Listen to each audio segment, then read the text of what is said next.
going perhaps a little more in depth to the issues than is possible in a hearing like this, and having that open and frank conversation is something that I appreciate. Also appreciate your willingness to spend time with committee staff as we conduct our due diligence and review of your qualifications and a background to serve as Secretary of the Department of Homeland Security. As our third largest federal agency with more than 240,000 employees and an operating budget of more than $100 billion, the Department of Homeland Security requires strong, stable, and principled leadership. Our nation faces serious threats and security challenges, from securing our borders and combating terrorism to preventing cyber attacks and responding to our nation's increasing number of natural disasters. And DHS is the first line of defense in all of those areas. I appreciated the conversations we had at today's hearing, where we discussed the importance of ensuring that our nation's borders are safe and secure. And while we must address the significant challenges we face on the southern border, we also need to ensure that there are sufficient resources to secure our northern border, something I know you're very familiar with as the governor of your state, including building out our Northern Border Mission Center. This is especially important in my home state of Michigan, which has two of the nation's busiest border crossings. And we're going to be adding another span shortly, the Gordie Howe International Bridge, which will open later this year. To facilitate the lawful trade and travel to those ports of entry that are absolutely critical to our economy, I've worked on legislation to hire additional U.S. Customs and Border Protection officers to meet increased staffing demands. We must secure our borders, but we also know it is well time past to streamline our immigration and our asylum process as well. In addition to border security, DHS is responsible for addressing many threats that face our nation. Just a few weeks ago, unfortunately, Americans were shocked to see two horrific incidents in New Orleans and Las Vegas, a deadly reminder that terrorism and radicalization remain very real and ongoing threats to our homeland. In my role on this committee, I've made combating foreign and domestic terrorism, as well as extremism, a top priority. In this complex environment, it is essential that DHS continue to focus on all terrorism threats, track and report data to Congress and to the American people, and coordinate between all components to ensure the department is effectively addressing all types of terrorist threats. We've also seen the persistent cyber attacks are still a very serious threat, in fact, an increasing threat. A recent attack from Chinese-based hackers infiltrated the Treasury Department, on top of ongoing Salt Typhoon hack that comprised numerous U.S. telecommunications companies. There's no question that DHS must continue to lead the way in protecting our networks from foreign adversaries, cyber criminals, and so-called hacktivists to prevent cyber attacks from becoming increasingly devastating to our security as well as to our economy. And finally, the Department of Federal Emergency Management Agency must continue to work hard to address the increasing number of natural disasters affecting our communities as a result of change.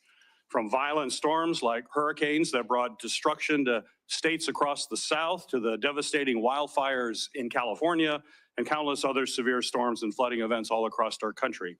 We need leadership at the department that will ensure our nation effectively responds to communities when disaster strikes them. The safety and security of our nation and the American people depend on the department's ability to effectively address these wide-ranging threats. So, Governor Noem, thank you again for your willingness to serve in this incredibly important position. And thank you for being here today. I look forward to having a comprehensive discussion about how you intend to lead this critical department through a series of national security challenges, if indeed you are confirmed. This morning, Governor Noem will be introduced by Majority Leader John Thune and Senator Kevin Kramer. Senator Thune, you're recognized. Well, thank you, Mr. Chairman and Ranking Member Peters and members of the committee. I'm very pleased to be able to be here today to introduce South Dakota's outstanding governor, who has been nominated by President Trump to serve as the Secretary of the Department of Homeland Security. I've known Kristi Noem for a long time. She has a very compelling personal and family story, which inspired her entrance into the public arena, and I'm sure you'll hear a little bit more about that from her.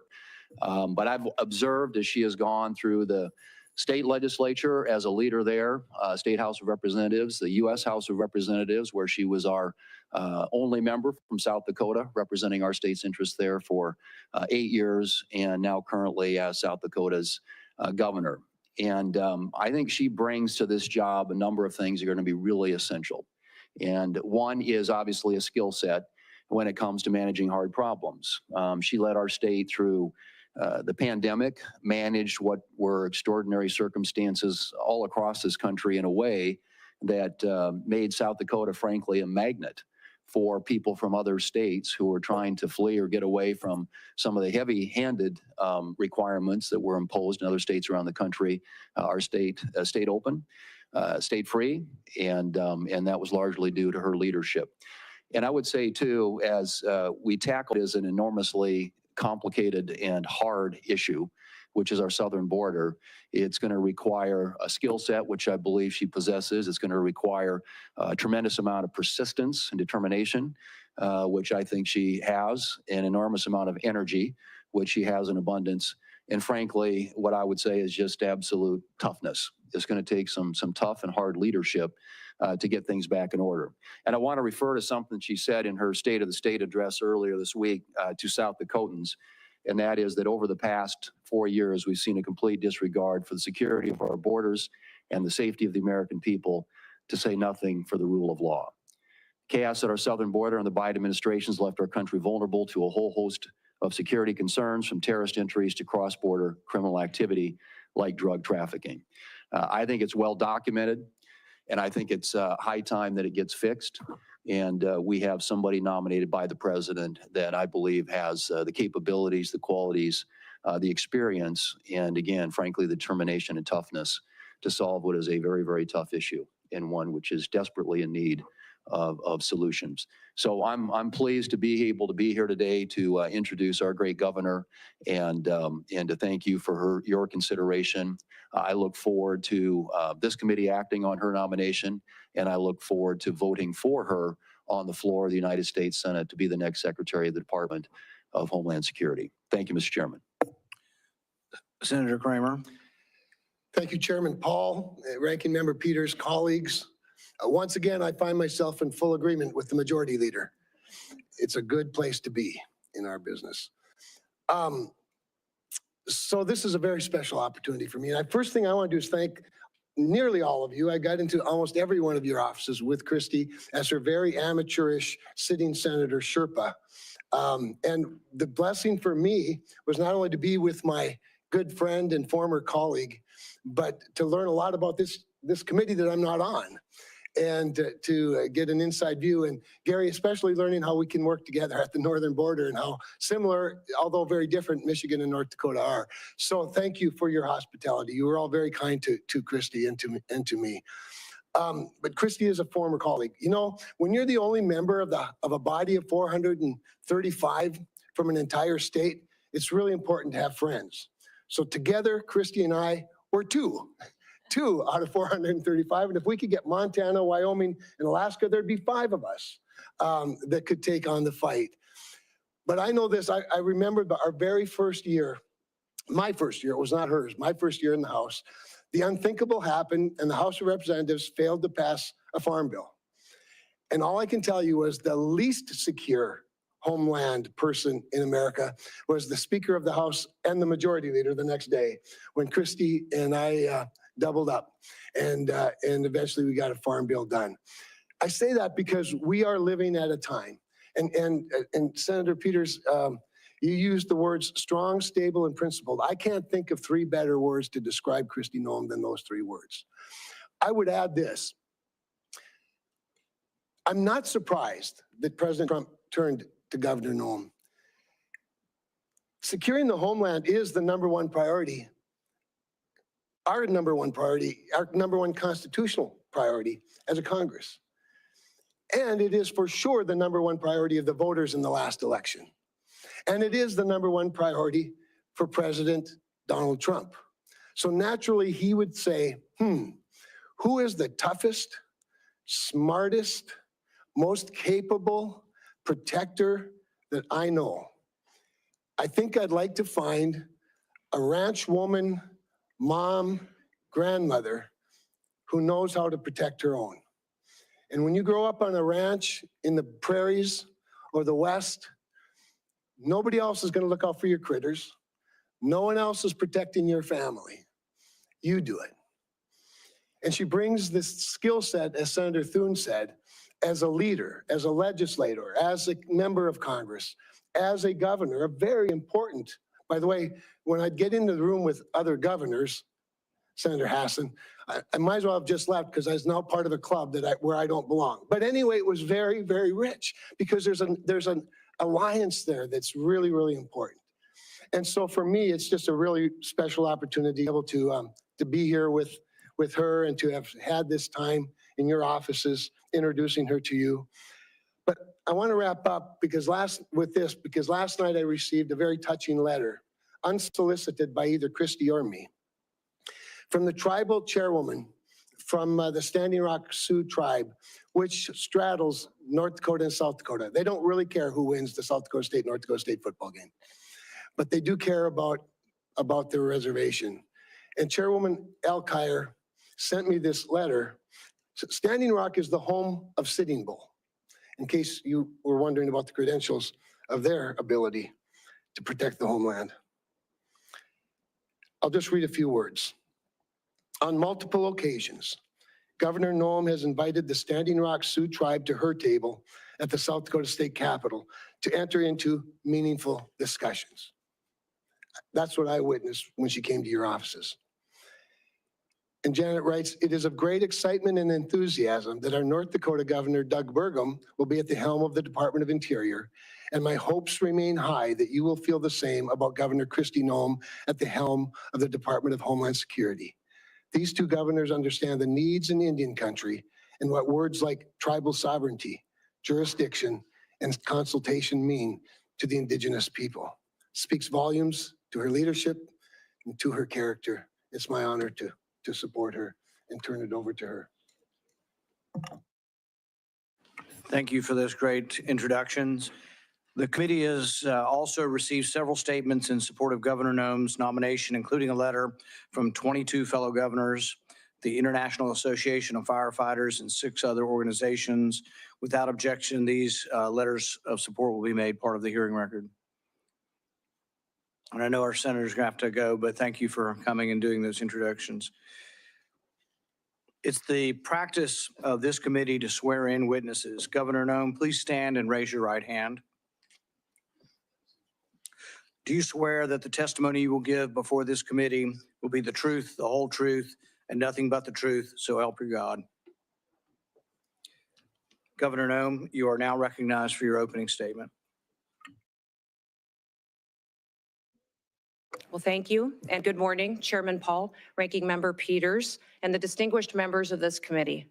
I'm honored to appear before all of you today as the nominee for the Secretary of Homeland Security. I want to thank President-elect Donald J. Trump for his confidence in my leadership and the people of South Dakota for their fantastic support throughout my time in public service. I would also like to express my sincere gratitude to Senator Kramer.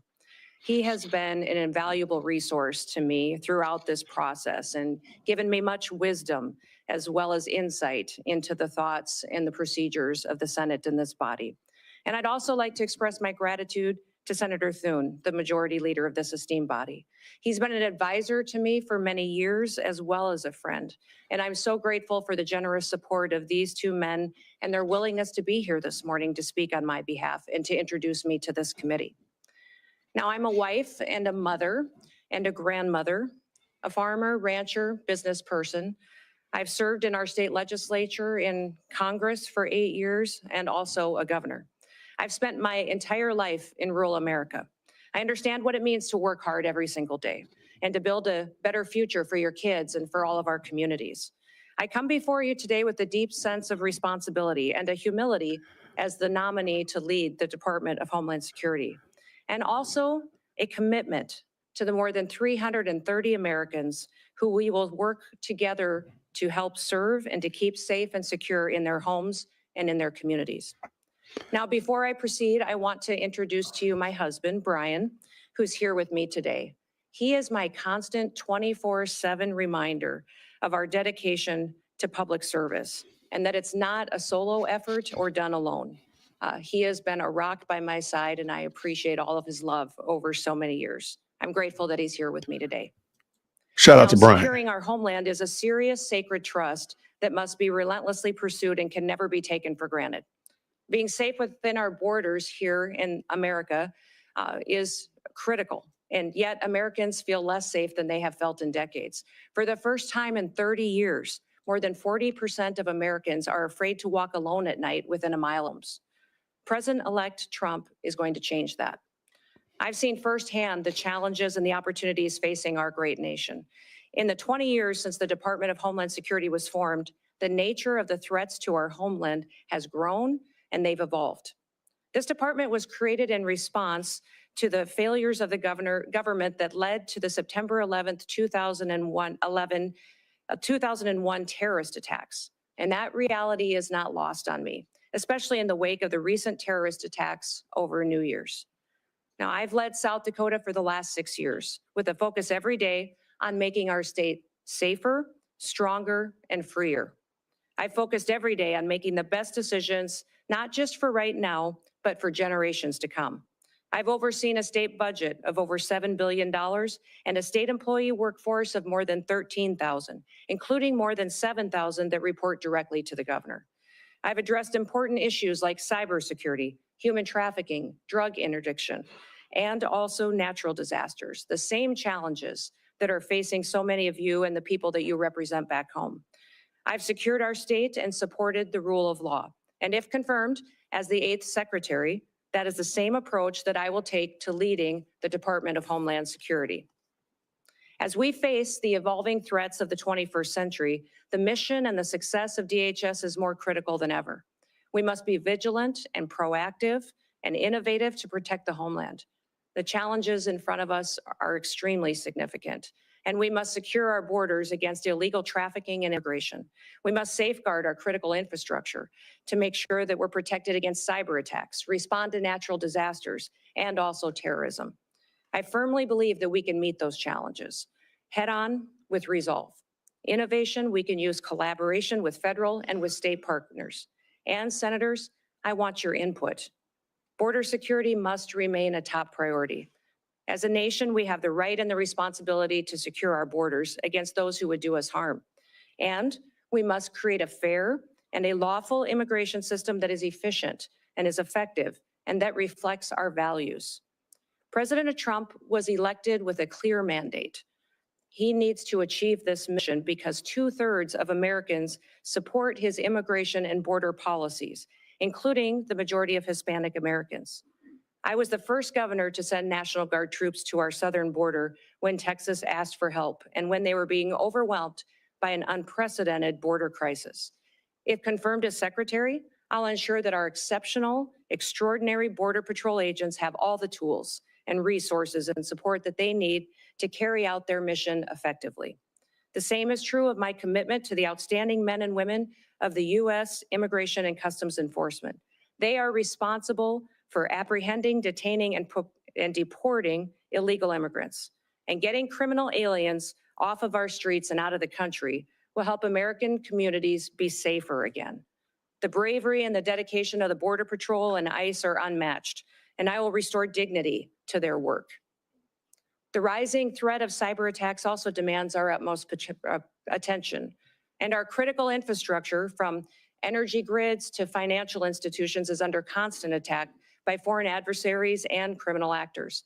As secretary, I will prioritize a comprehensive whole-of-government approach to cybersecurity. In fact, in the coming days, we have to plan bigger and think faster and smarter. I fully acknowledge that people in Washington, D.C. do not have all of the answers, and therefore I will leverage private-public partnerships. I'll advance cutting-edge, state-of-the-art technologies to protect our nation's digital landscape. And I will have a proven track record of doing this in South Dakota to back me up. I've helped make Dakota State University a global leader in cybersecurity education because we recognize the need to address this emerging threat. And I will take a proactive approach if given the opportunity to serve as secretary. Now, President-elect Trump has been a tremendous friend to law enforcement over the years. and I will do the same in my role as secretary. As governor, I've worked closely with law enforcement to make South Dakota safer. I've overseen hundreds of state troopers in the South Dakota Highway Patrol, and on several occasions, I've convened groups of law enforcement from across our state to address policies that will make our people safer. In fact, while some in this country were attacking law enforcement and defunding them, we took the opposite approach in South Dakota. We recruited law enforcement officers to move to South Dakota, a state that respects their service and their sacrifice. And we revamped our law enforcement training to provide the first ever state-led, tribal-focused law enforcement training academy. I'm very proud of the work that we've done in cooperation with our tribes to help make their communities more safe. And we must remain vigilant against terrorism and against others who wish to do us harm to our country and to our great people. I'll ensure that our intelligence and our law enforcement agencies are working together hand in hand, that they're fully equipped to detect, prevent, and respond to threats from radical ideologies and foreign adversaries. This requires resources, coordination, and collaboration across all levels of government. And once again, I will seek your wisdom and I will seek your input into the months ahead. For the sake of the people that we both represent, we have to get this right. Now, I recognize that Homeland Security isn't just about prevention, but it's also about resilience. When disasters strike, as we know they will, the Department of Homeland Security must be ready to respond swiftly, efficiently, and effectively to protect the lives and the property of Americans. As governor, I've worked with FEMA in response to a dozen natural disasters in South Dakota. These have included historic floods, tornadoes, blizzards, wildfires, a derecho, and even a global pandemic.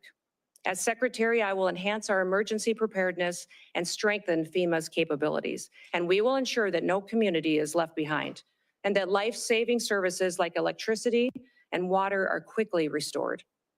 As secretary, I will oversee the Secret Service, an agency that is in serious need of reforms. We all saw the threats to President-elect Trump last year and the consequences of failure.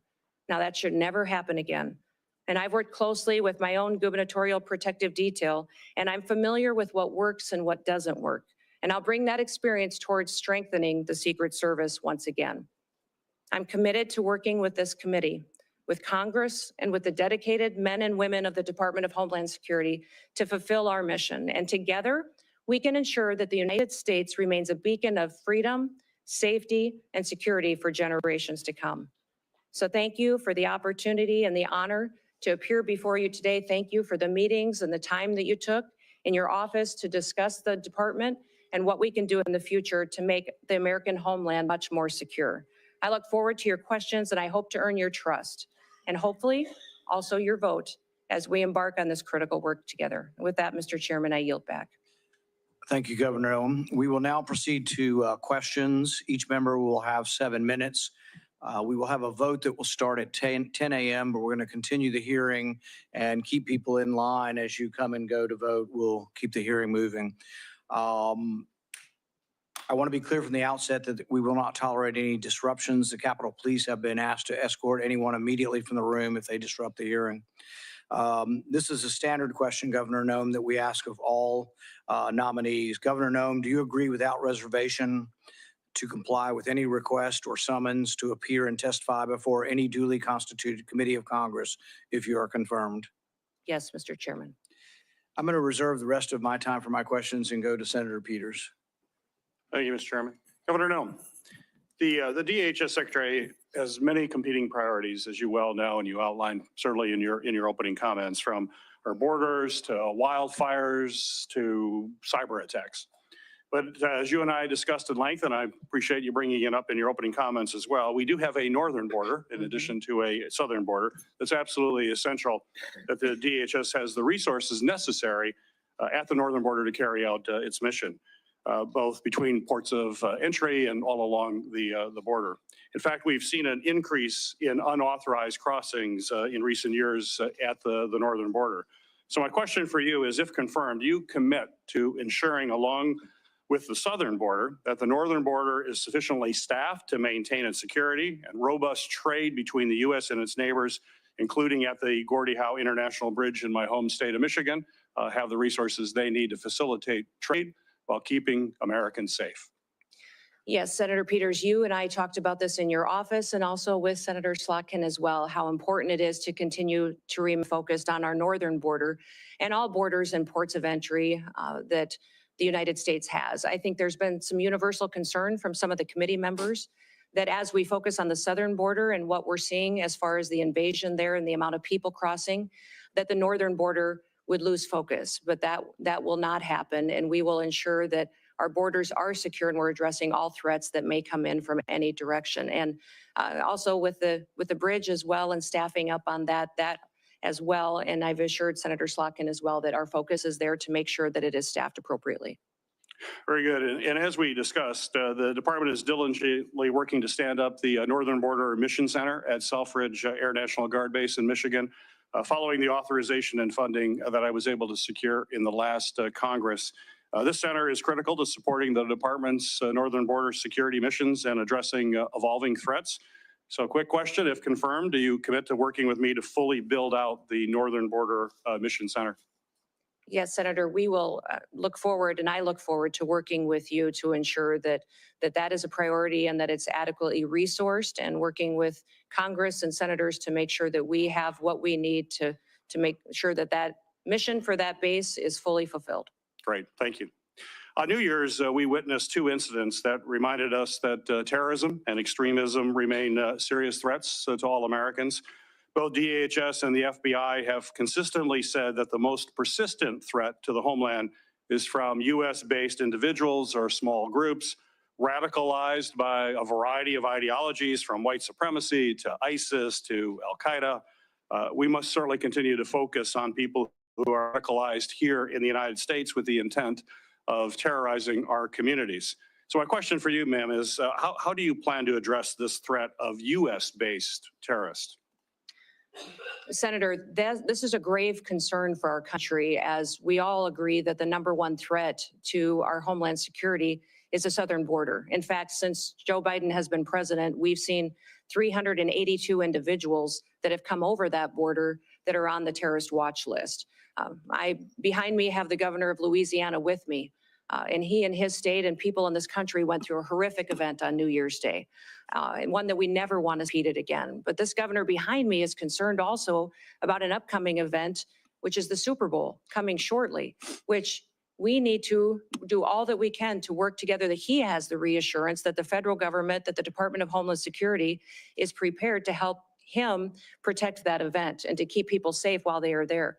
Those 382 terrorists or known terrorists that have come over our border, we don't know necessarily where they are because of what has been happening under Joe Biden's policies. Now, President Trump obviously won the last election with a clear mandate, and that mandate is for the American people to secure that border. But also, we need to focus on domestic terrorism and homegrown terrorism, which you just referenced in your question. Homegrown terrorism is on the rise. We see more and more incidents of people that are U.S. citizens that have become radicalized, and knowing when people are leaving the country and coming back and changes to their behaviors and what their actions are is critically important. So the resources that the Department of Homeland Security has needs to be utilized as far as identifying those threats and being proactive to prevent them, but also protecting civil rights and liberties in that process, and making sure that the department is on mission to do what it was called to do, why it was created, and what authorities that Congress and the Senate has given them. My hope is that Governor Landry and his staff and his people and the people that attend the Super Bowl know that the Department of Homeland Security is their partner, is on watch to protect them and to keep that event safe. I hope all Americans know that leadership has consequences. I hope that we can get through and get your support for this nomination and get confirmed quickly so that we can address the threats that we currently face and make sure we don't have any repeats of the day that we saw just starting this year on New Year's Day. In the last 2 years, we have seen increasingly aggressive and expansive cyber attacks against our federal agencies. Just last month, Chinese hackers infiltrated the Department of Treasury and stole potentially thousands of unclassified documents. So given these concerning trends by the PRC, to hold our federal networks hostage. Do you believe that federal agencies should be required to implement cybersecurity upgrades and maintain the highest cybersecurity standards to protect sensitive or classified data and U.S. citizen information as well? Well, Senator, the mission of CISA, which is the Cybersecurity and Infrastructure Agency, the mission of it is to hunt and harden. It's to find those bad actors and help work with local and state infrastructure, critical infrastructure entities so that they can help them be prepared for such cyber attacks and that they can make sure that they're hardening their systems to protect them in the future, recognizing the vulnerabilities that they have. CISA's gotten far off mission. They're using their resources in ways that was never intended.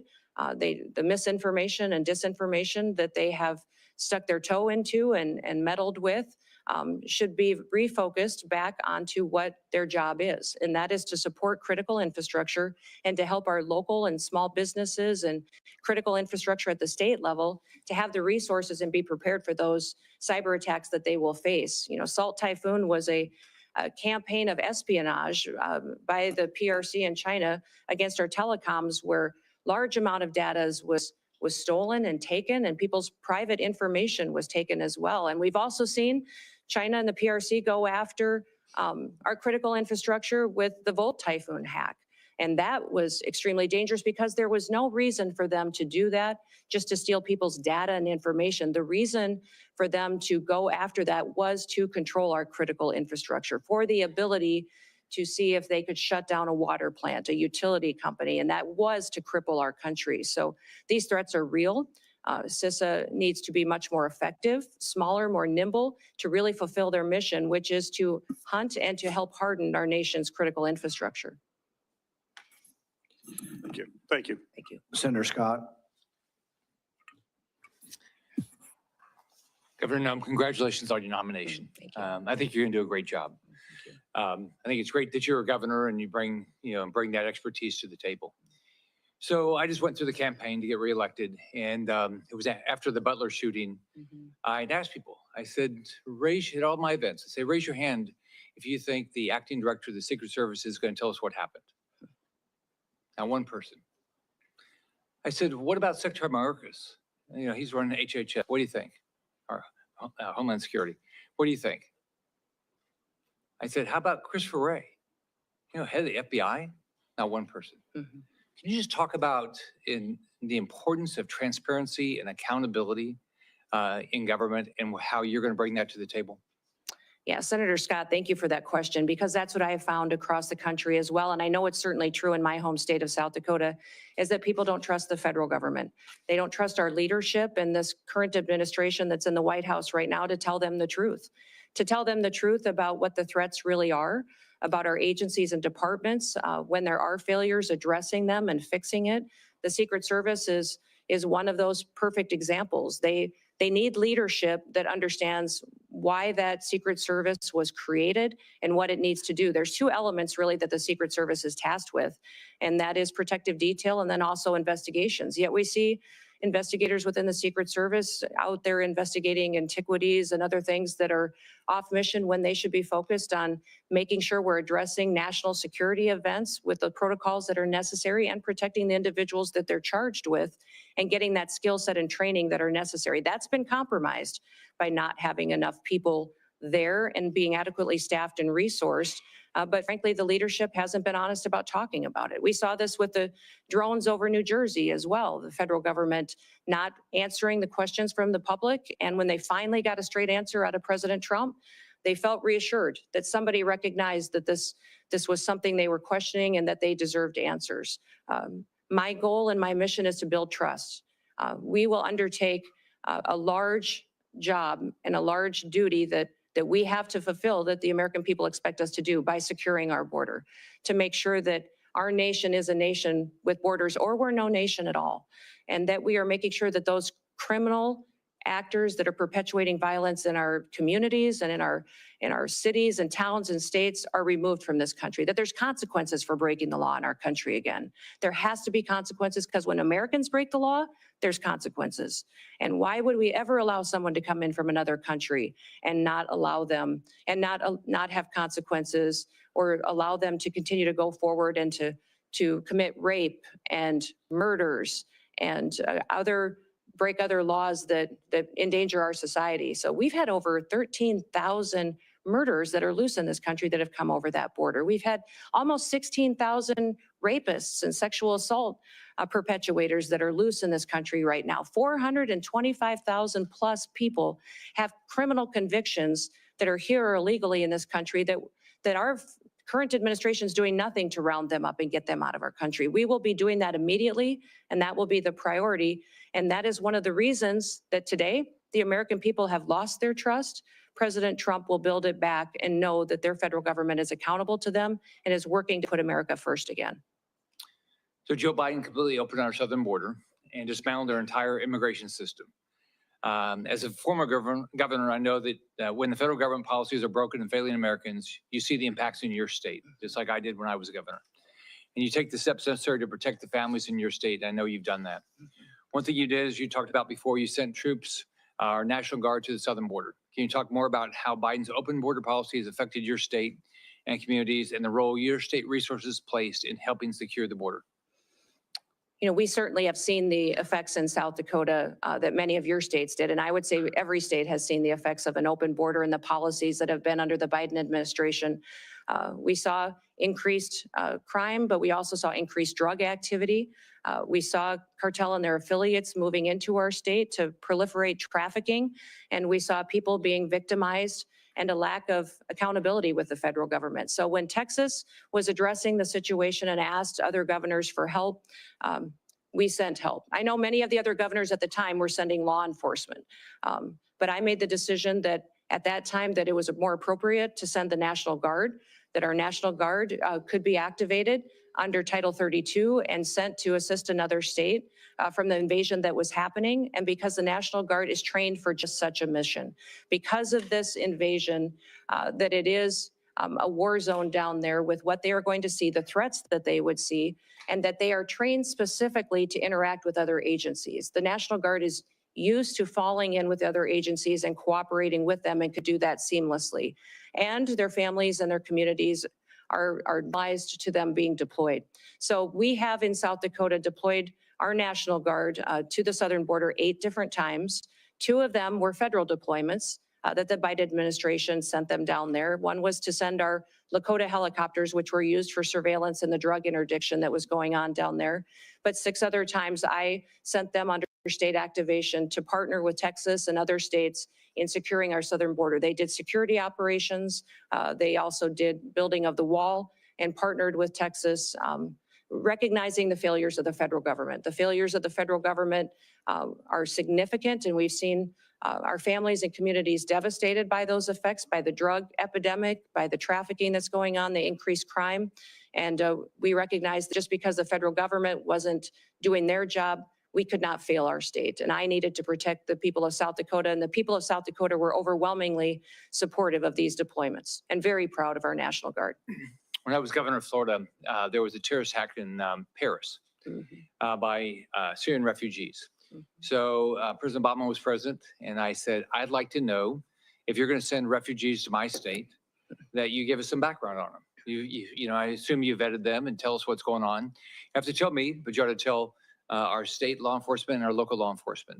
All right, that they said, go jump in the lake. They're meaner than that, but they said, go, you know, you have no rights as a governor, which had made no sense. We had over 70,000 people come here after Afghanistan on planes into this country, completely unvetted. All right, they've never given our governors any information. So would you change that? Yes, the communication between states and the federal government has been absolutely broken. And that's what I love about this committee is you do have governors sitting on this committee that have been in that role as a commander in chief and have the responsibility for being the CEOs of their state. It's a different perspective than serving. I served in Congress too, and both are extremely important, and they're just different in that responsibility that weighs on your shoulder. I often told folks that that is the thing that most times if something was going to keep me up at night, it was the responsibility that I had being commander in chief, recognizing the decisions that I made. And I'm sure you had this feeling as well, Senator Scott, as governor, that impacted those families, those soldiers, and it impacted their communities when we pulled them out, and the importance of that. And when they were bringing refugees into the country, I as well communicated that to the federal government. They were bringing refugees, and I asked how they were vetted, how we were working with their home countries to find out who they really were, what their intentions were, and why they were coming to the United States, and received no information from this administration, that vetting process was being done, that we knew where they're going. In fact, they kept us in the dark and didn't communicate to us even what states and where those refugees were being placed. So that is something that we need to change. When we have programs that fall under the purview of the Department of Homeland Security, there needs to be communication, especially with the governors, so that we can coordinate to ensure that it's the right thing for that state. Thank you. Senator Hassan. Thank you, Mr. Chair, and welcome, Governor Noem. Really appreciate you being here. Welcome to your family as well. Thank you. And families do share in this kind of public service, and we appreciate them very much. As we discussed at our meeting last month, as a former governor, I appreciate the important responsibilities that governors have to ensure the safety and security of their communities, including by managing public safety and emergency agencies. And I will say that in many ways, I agree with some of the things that Senator Scott just said about improving communication between the Department of Homeland Security and governors around who is being sent to states. It's a critical issue and something that I was frustrated by when I was governor. So I look forward to hearing more today about your priorities, if confirmed, about how your experience as governor would help you run the Department of Homeland Security. Let me just start by following up with a question that Senator Peters had also touched on. We have recently in New Hampshire seen a dramatic increase in unauthorized border crossings at the northern border. And when I was at the northern border recently, law enforcement told me about the need for more personnel and resources. We still don't have cell phone coverage in a lot of the stretch of our northern border. I've worked with Senator Kramer on bipartisan legislation to strengthen our northern border strategy because it's clear more support is needed. So Governor, if you're confirmed, would you deploy additional full-time personnel and upgrade equipment along the northern border? You know, Senator, I enjoyed our meeting that we had and you identifying the northern border issues that are going on, the lack of security and the lack of technologies that you really need to cover some of the landscapes that are there. Very different than the southern border, some just as equally challenging, but all need to be addressed. So I definitely will be working with you to ensure that our northern border is adequately resourced as well. And we do have to have the resources in order to be successful. Right. That's something I want to work with Congress, with the Senate and the House on, to ensure that the resources are there to meet the challenges that we have. We have not fully utilized the technologies that are available, that are necessary to really secure this country and to compete with those bad actors which wish to infiltrate our country. And having the ability to utilize them will make us much more safe. So I'll work with you most definitely in ensuring the northern border is protected. Well, I appreciate that. And I just note too that at the same time, there's real concern in New Hampshire and all along the northern border that we strengthen the border and have the resources we need. We also have a really strong economic relationship with our friends to the north, and a lot of family relationships. So I think it's important that we're smart in the deployment of technology. We don't want to impede that flow of economy and people that's lawful, but we do want to make sure that we have the resources we need. I want to turn to the southern border now. At the southern border, we need significant technological investments to support law enforcement personnel in their efforts to catch fentanyl smugglers, to stop human traffickers, and seize the cash and illegal guns that criminals traffic southward to the cartels. And we talked about this a little bit.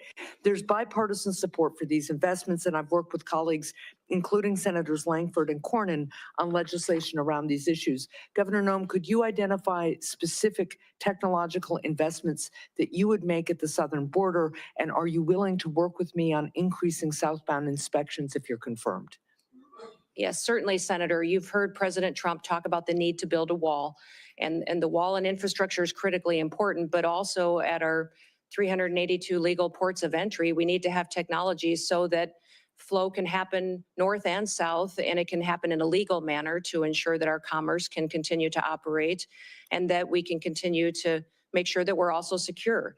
I think de minimis shipments are a concern, and the need to look at those and how traffickers and fentanyl distributors are using that. I think we also need to use scanners, surveillance operations. There's new technologies out there to cooperate with satellites in some area where the topography does not necessarily facilitate having actual infrastructure.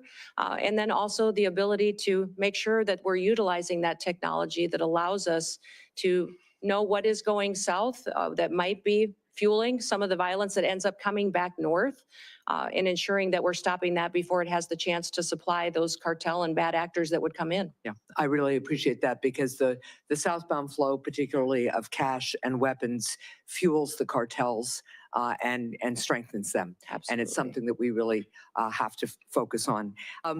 I also want to follow up on the issue of cybersecurity.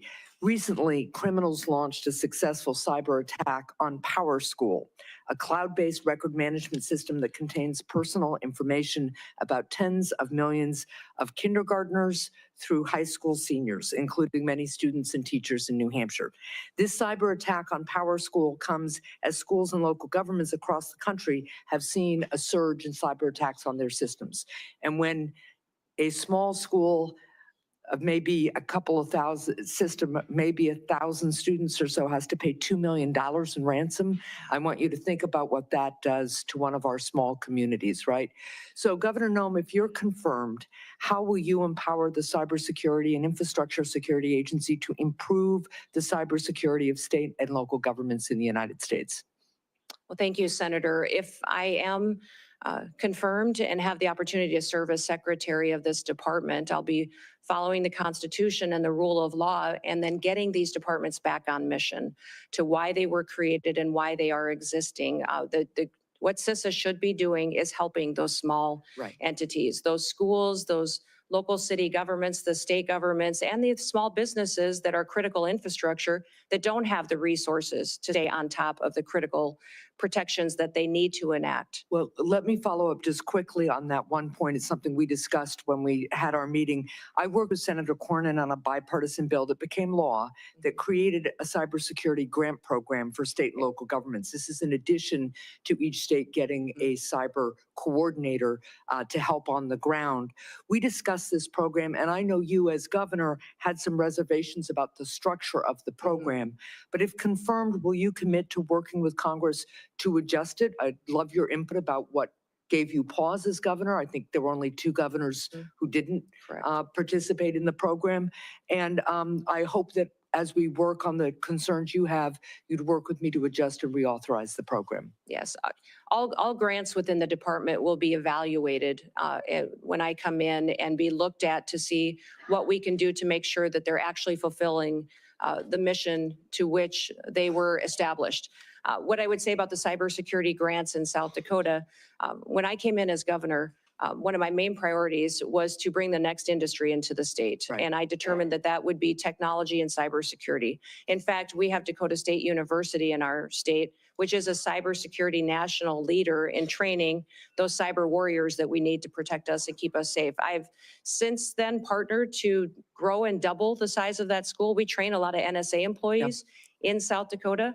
And so understanding cybersecurity and my experience in that, I think, is critically important to the department and bringing it to the table to do this. You talked about why we didn't take that cybersecurity grant in South Dakota, and it's because the requirements of that grant would have caused me to grow my state government. The administration costs of it would have been much more than what it would have been able to facilitate at the local level. And our state was already proactively helping these individuals that needed the resources to secure their systems. Well, I appreciate that. I'm way over time. There were very few requirements purposely in that grant program other than to make sure the money was being spent the way we authorized. But let's continue to talk about that. Thank you. Senator Hawley. Thank you, Mr. Chairman. Governor Noem, welcome. Congratulations on your nomination. I'm delighted to see you here. I do notice the chairman of the Ways and Means Committee is over your shoulder there. I'd have to question your judgment about who your friends are based on that. The great chairman from the state of Missouri. It's fantastic to have you here. You know, the Department of Homeland Security is not particularly old, but you already have what I hope will soon be the distinction of succeeding the worst secretary in the history of the Department of Homeland Security. Alejandro Mayorkas has been an absolute disgrace to that department and frankly to this country. And I'm delighted to see you willing to step up and serve. Let me just ask you something. I repeatedly asked your predecessor when he sat where you're sitting whether the southern border was secure. And he repeatedly told me under oath, it is secure, Senator. And he repeatedly said under oath, our policies are working, Senator, meaning the Biden administration policies that, of course, gave us this devastating open border. So let me just ask you, is the southern border secure as we find it today? Senator, no, the southern border is not secure today, but in just 3 days, we will have a new president in this country, President Donald J. Trump, and he will secure our border. That is refreshing candor. I'm glad to hear it. Let me ask you about a young man from my state. This is Travis Wolf. He was 12 years old when he was killed just over a year ago by an illegal migrant who mowed him down, and I choose my words carefully, mowed him down in a motor vehicle, hit him head on, doing 75 and a 40, killed him. Others were severely injured. Just yesterday, a witness sitting where you are sitting today told this committee that migrant crime is, and I quote, not an actual concern. Not an actual concern. In a hearing before this committee advising us to drop the Lake and Riley Act and not focus on migrant crime. You know, in my state, with the death of people like Travis Wolf and Officer David Lee, who was assaulted and killed in St. Louis, and officers in Kansas City who have been assaulted by illegal migrants, and others who have been carjacked and stabbed. Would you agree with me that migrant crime sure as heck is an actual concern and that you intend to do something about it? Yes, Senator, absolutely. And I am so sorry about Travis and my prayers go out to his family. I can't even imagine what that is like. And thank you for telling his story, because there's so many families in this country that have that same story. And they don't understand why the federal government is allowing people to come into this country illegally and then perpetuate crimes against their people and then give them resources and shelter and food and debit cards to go take care of their families when they go to work every single day to make sure that they're providing for their families and are held accountable to when they break our laws. So, let me ask you this. Will you work with President Trump to reinstate the Remain in Mexico program that the president had in place in his first term, which does so much to ensure that those who would seek to abuse our asylum system are not allowed into the country, and those who have legitimate asylum claims, their claims are processed in due order and in due course, but they wait in Mexico until those claims are fully processed. Will you work to reinstate that program? yes, Senator, the president and I have talked extensively about this and will 100% partner with him to reinstate the Remain in Mexico policy and make sure that it's in place. Fantastic. I think Travis might be alive today if that policy had been in place. Let me ask you about CBP-1, the phone app that I've called Concierge Service for Illegal Immigrants. I'm sure you're familiar with it. This was the Biden administration's effort to allow asylum seekers to apply ahead of time using their phones, but not actually to provide any evidence that they needed asylum. There was a newspaper report, a press report that said the only problem with the app is it never asks users, are you seeking asylum? They don't ask for any asylum evidence. They simply release these so-called asylum seekers who use the app into the country on parole. Sometimes they're never given a hearing. The Inspector General actually did a report, a full investigation report on CBP-1, and found that frequently users of this app were claiming the same addresses in the United States as their intended destination, even though they didn't know each other, they weren't family connections. In other words, it has been completely abused. And the idea that the federal government would pay for this kind of concierge service for illegals, I think is outrageous. Will you end the use of the CBP-1 app? Yes, Senator, if confirmed, and I have the opportunity to be secretary on day one, CBP-1 will be shut down. There's data and information in there that we will preserve so that we can ensure we know who's coming into this country and who's already here that we need to go find, but also we make sure that there's another program, CHNV, which I'm sure you're very familiar with, where our federal government actually paid to fly people into this country directly from other countries without any vetting or knowing who they are. So there's several of these programs that need to be eliminated, and we need to ensure that we're following legal immigration laws. I'm glad you just mentioned CHNV. This is this is a mass parole program. Of course, as you know, our law allows parole in only very limited circumstances. There are two circumstances, and it requires case-by-case evaluation. The present administration, soon to be gone, has granted mass parole in direct defiance of the law, not case-by-case evaluation. The CHNV program is one of those instances. Will you put a stop to this abuse of our parole law and our asylum system? Yes, we will go back to case-by-case evaluation of these parole cases and ensure that we have more resources if you will partner with us to make sure that our legal immigration system is fully utilized, that we have more judges, more immigration courts so that we can process people legally and make sure that they are going through that process rather than like Joe Biden has done, use this as an excuse to allow people to come into our country with no consequences. Let me ask you about another low light, not a highlight, but a low light of this last administration and DHS. Your predecessor, the current Secretary of DHS, established a disinformation board using taxpayer resources to police speech on the internet and elsewhere, to tag American citizens' viewpoints as either legitimate or not legitimate, and use the power of the state to censor them, including having them removed and perhaps penalized. This has got to be the darkest chapter, I think, in DHS's short history. He eventually withdrew the board under intense criticism, but has never fully repudiated it and never promised not to do it again. Will you pledge to us here today that under your leadership, there will never be a disinformation board or anything like it at DHS, and you will be a champion for the free speech and First Amendment rights of all Americans? Senator, there will not be a board such as that under my leadership at the Department of Homeland Security. Fantastic. Absolutely. Let me ask you in my remaining seconds, just one more thing about the Secret Service. You've mentioned this, and I'm so glad that you did. This committee, and it has been bipartisan, this committee has done bipartisan work on the attempted assassinations, or the assassination attempts, I should perhaps say, of the former president, soon to be the future president, soon to be the president, President Trump. We were stymied at every turn. And I should use the present tense. We are currently being stymied at every turn by the current Secret Service leadership and, frankly, by the leadership of DHS, who have refused to turn over documents, who refused to make people available interviews. We finally had to pass my own law in this committee, which we unanimously adopted, a law, a statute, mind you, which would require DHS and Secret Service to turn over relevant information to us about the assassination attempts. It's unbelievable. When you come to office, to this office, I hope very soon, will you pledge to us that you will open the books on all of the facts associated and around these assassination attempts, that you will make available to us and to the public, most importantly, all the facts, so that we can ensure that this never happens again and that the needed reforms in the Secret Service are put into effect?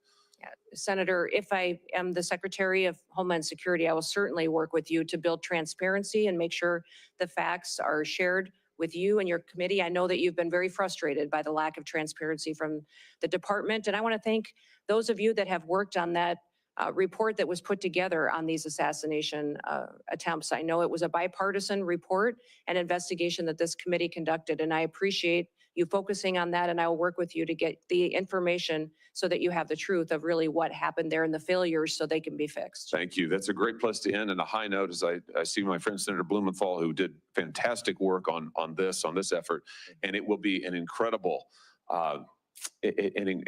new day, and incredibly refreshing to have a DHS secretary who will tell us the truth, who will be honest with us about the facts, honest with the American people, and who will enforce our law. And I know you'll do that, Governor Noem. I look forward to supporting your nomination. Congratulations. Thank you. Senator Blumenthal. Thanks, Senator Johnson. Welcome, Governor Noem, and thank you for being here. Thank you for visiting with me, and thank you to your family for their service as well. Let me begin on a high note, thanking Senator Hawley for his leadership on the effort that I led with him to essentially get some basic facts out of the Secret Service when we were investigating, Senator Johnson and I, as leaders of the Permanent Subcommittee on Investigation, helping to lead it with the chairman and ranking member here.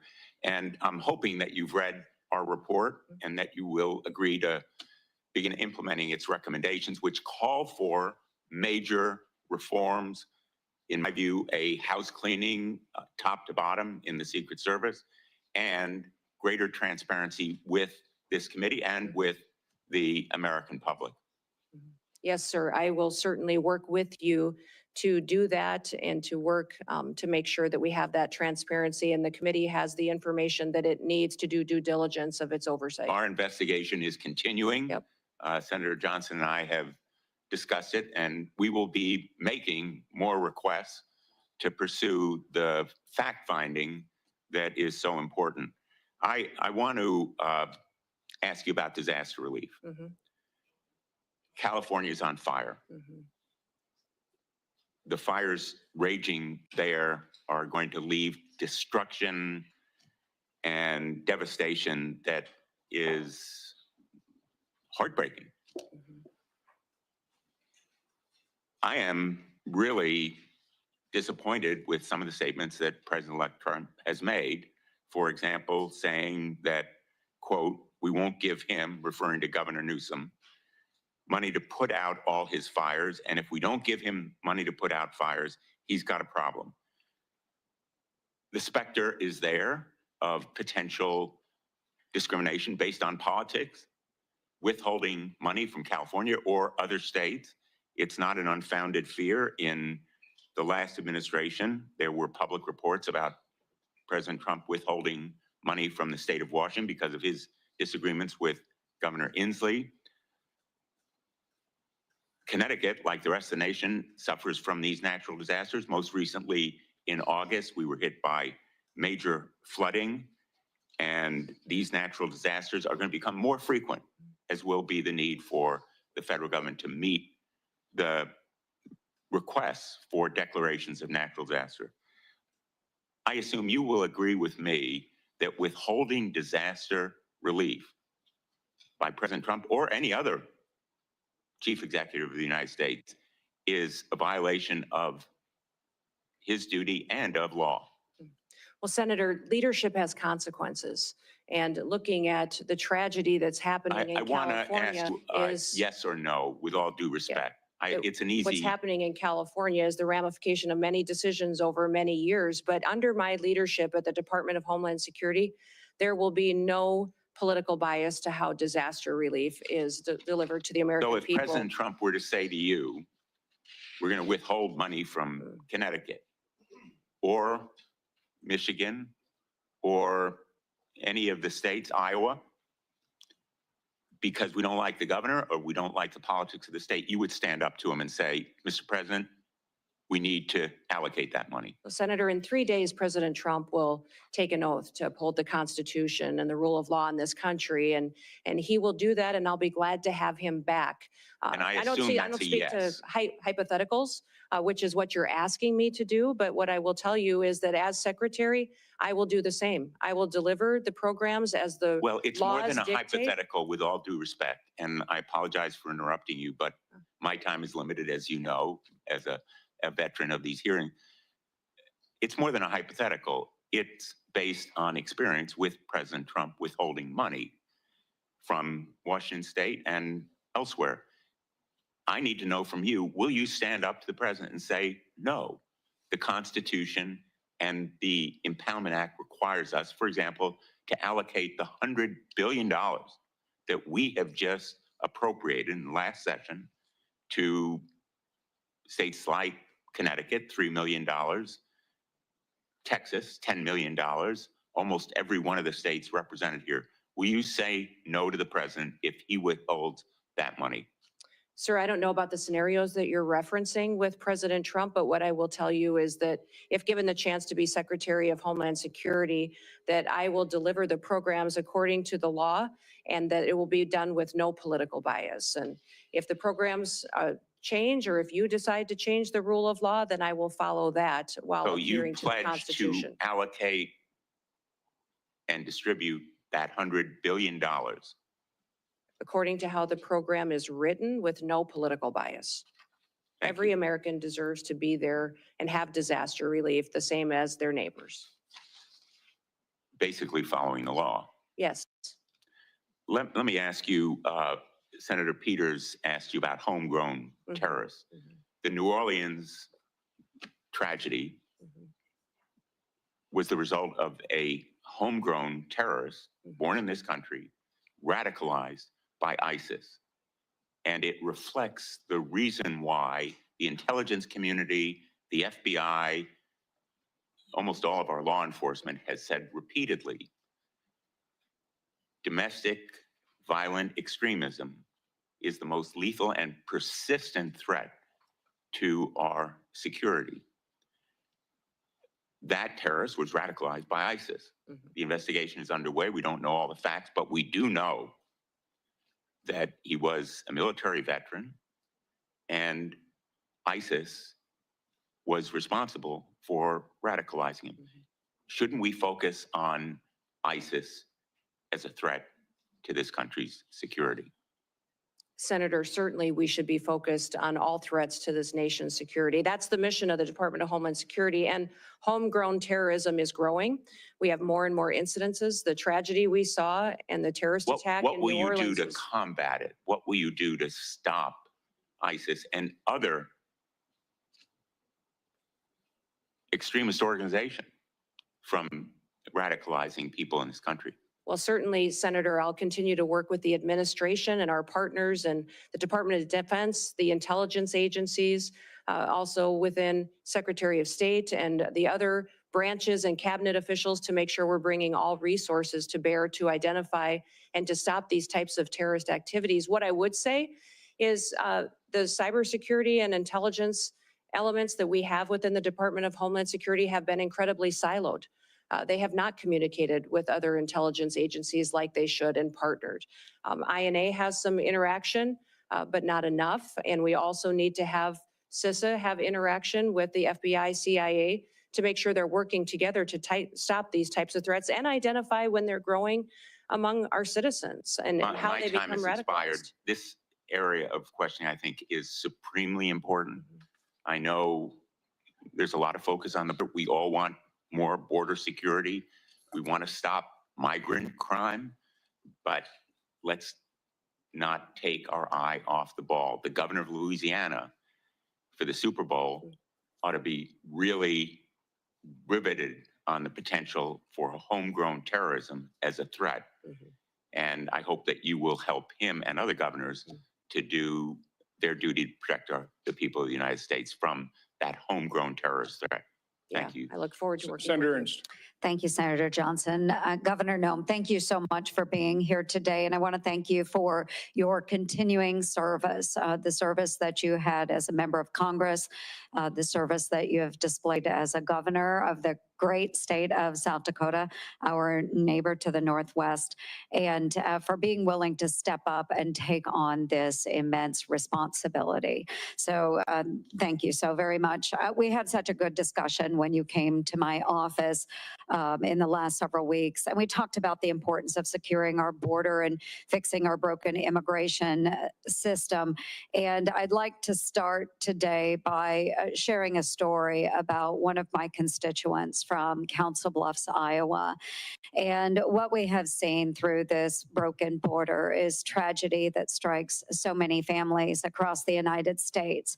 So very similar to the story that was shared by my colleague from Missouri with his constituent, Mr. Wolf. I have a young woman by the name of Sarah Root who encountered tragedy on January 31st, 9 years ago. So Sarah Root was struck and killed by an illegal immigrant who was drunk driving. He was driving at 3 times the legal limit of alcohol. And Sarah's killer was bonded out before the Roots laid her to rest.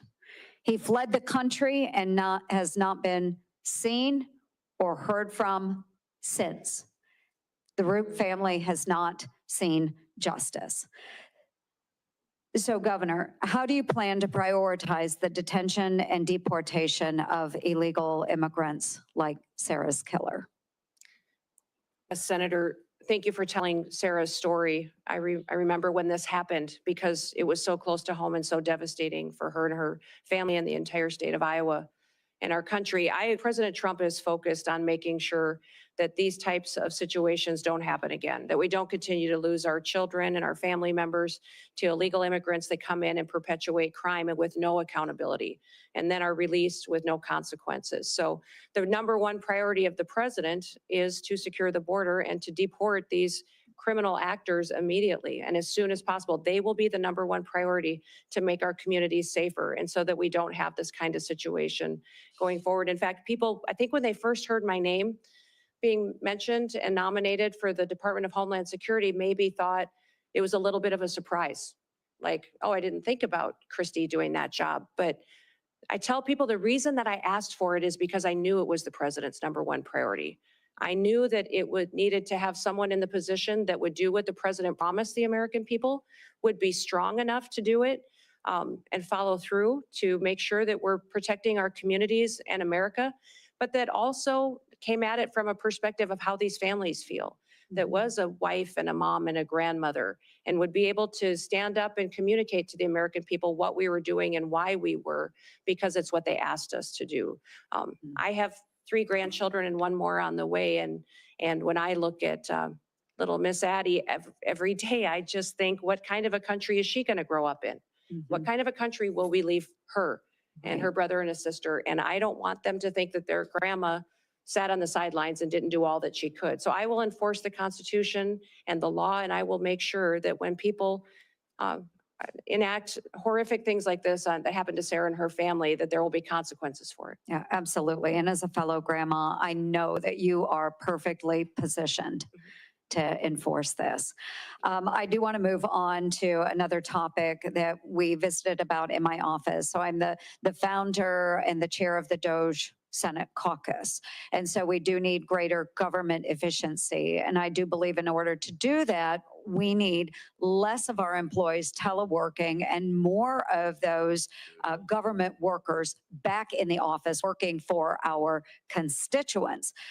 And to that end, it ties together then too.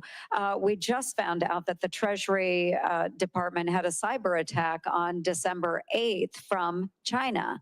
And no surprise here, they access servers through work from home software. So it all ties together. We need more people back in the offices, making sure that any communications are secured, any work is secured. And to that, I know the Biden administration has put a huge emphasis on the cyber bureaucracy, but they haven't really done anything about it. And they haven't given any authority to those that are enforcing the standards. So we need to enforce the standards that are set forth to make sure the cybersecurity is truly there. But what can DHS do? One, with telework, how do we get the employees back? And then 2, how do we make sure that our systems are secure from these cyber attacks? Well, Senator, thank you for focusing on remote work and the need to get people back in their offices and accountable to the work that they do. In fact, I've heard since being nominated for this position that many of the agencies within the department are not showing up. They're not doing their jobs. But even FEMA, who is responsible for disaster response, that they have the alternative, some of these employees, to not even respond to a disaster, which might explain the horrific results that we saw in North Carolina when they had such a terrible disaster that impacted families and communities, and FEMA failed them so miserably. If it's not even a responsibility of them to show up when terrible things happen, what other day-to-day activities are not getting done because they're working for home or not doing their job at all. You talked about cybersecurity and the need to ensure that our systems are safe and secure. One of the things that disturbs me the most is that we don't necessarily even know how some of these espionage attacks that have infiltrated our systems have happened. We don't know how to stop them yet. We don't have the knowledge, and that our departments and intelligence agencies and cybersecurity agencies have become siloed and aren't working together to stay in front of these bad actors. But many times our most vulnerable area happens at the state and local level. Some of these smaller entities that feed information into our systems is where they choose to infiltrate and get our data and to really hold for ransom many of these companies and then impact our federal systems as well. So one of the first meetings I had when I was elected governor with the former governor during the transition was he said the number one priority you're going to have as governor is to secure our systems. He Yes. said our systems are so antiquated and we've had over 16,000 hacking attempts in just the last month. You need to secure our systems and get it done. So that was a priority for me. And to do that, and we fully funded it and got it done in South Dakota, and it's being implemented today. I look forward to doing that at the federal level to make sure that people's data and information is safe, but also our country is safe from these bad actors that have a plan to take us out. Well, thank you. My time has expired, but I do want to end on a note that another thing that I do truly appreciate about you and your nomination is that as a governor, you have worked with those local constituencies as well and those local governments. And I know that this will be an incredible strength that will ensure continued success for you within the department. So thank you, Governor, very much. Thank you, Mr. Chair. Senator Kim. Thank you, Chairman. Governor, it's good to see you. Good to see you again, Thanks for too. coming before our committee. I wanted to just ask you, not just about your work, but how it's going to fit into the broader incoming Trump administration. And in particular, I guess I'm uncertain about roles and responsibilities regarding your position and Tom Homan's. I guess I just want to ask you just point blank, like, who's going to be in charge of the border? Well, the president will be in charge of the border. It's a national security issue, and the president is in charge of this country and has made a promise to the American people, and we will fulfill his agenda. Well, that was a good answer. It's the answer I would have given as well. But I guess I got confused. When Trump made the announcement about Tom Homan, he said, quote, I'm pleased to announce that Tom Homan, and said that he's in charge of our nation's borders. So I guess, again, I'd just like to go back to you. How are you going to work with Mr. Homan? What is the division there? I'm trying to get a better sense of who's in charge. Yeah, Tom Homan is an incredible human being who has over 30 years of experience. Incredible experience. Yeah, I get at the that. border I'm just trying to and think the through insight and wisdom. decision-making process Yeah. when it comes to your work. For instance, will he be giving orders directly to CBP, ICE, USCIS? Tom Homan has a direct line to the president. He is an advisor to the president, the border czar. I obviously will be, if nominated and confirmed, and put into the position of being the Department of Homeland Security Secretary and responsible for the authorities that we have and the actions that we take. I say this because I actually want to make sure that we're empowering the next Secretary of Homeland Security. Yes. You know, in the legislation that was codified by Congress and moved forward that started this after September 11th, it said, quote, all functions of all offices, employees, and organizational units of the department are vested in the secretary. So I guess the reason why I mentioned this is I've just seen some quotes from Mr. Homan where he said, quote, I'll be making decisions on border security and deportation. He was asked in another interview about the stronger role that he'll play. And he said, absolutely, I'll be making decisions on how we do the border. So I just raise that as a concern of mine, because not only is that about the function of our executive branch, but also the capabilities of this committee to be able to properly do our constitutional duties for oversight, the ability for us to be able to have that conversation. We can talk to you, engage with you. That is the direct way. But if he is going to be making decisions, then he should come before this committee as well. And I know that that's something where, as far as I know, his role will be directly at the White House, is not something that will be under the purview directly of this committee. So I just wanted to raise those concerns. Yeah, Tom and I work very well together and talk and communicate all the time, and we'll be working together on a daily basis when we're in our positions under the new administration. And I would say there's no authorities being planned to be taken away from the department or myself if I'm in the role, and But we'll it sends continue some to mixed oversee signals. You can CBP. understand how, people in my home state, maybe around the country, when they hear Mr. Homan saying, I'm making the decisions, when they hear President-elect Trump say he's in charge of our border. So, I urge, that we're going to try to do our best to try to make sure we're empowering the department, empowering the next secretary, because it's where, our laws are invested in our decision-making. Yeah. Well, thank you, Senator, and we'll make sure you have all the information that you need. And Tom working directly with the president and I working directly with the president hope to help you get all that you need to reassured that the authorities will stay the same as they currently are, but we will continue to work to secure that border and make sure that we're working together in that way. I want to just switch gears about you raised the concerns about terrorism, especially foreign terrorist groups. I guess I just want to ask you, what are the major foreign terrorist groups that are, well, first of all, what are the major foreign terrorist groups that are out there that we're tracking? Which are the ones that are concerns to us in terms of potentially trying to inspire or coordinate an attack upon us? And if you can just give me a sense of what their current capabilities are to try to enact that. Well, I think we face a lot of threats, Senator, and since I'm not in the role today, I shouldn't get into specifics with you, but I Well, think you can at least get over into years, specifics about what organizations that are out there. So I Yes, just wanted to get a sense of we your have all knowledge of the all the organizations. traditional terrorist organizations that have always threatened the United States. But Such I would as? also say, I would say Hamas, ISIS, continuing down that path of those terrorist organizations. But we'll continue to also focus, though, not just on those, but also the cartels, their partnership with the Chinese, and what they are doing. Listen, I've told people for years, for over 30 years, I've worked on national policy, on food policy, on agriculture policy, and I've seen the Chinese agenda to infiltrate our country, control our food supply chain, but also their manipulation of their currency and stealing our IP.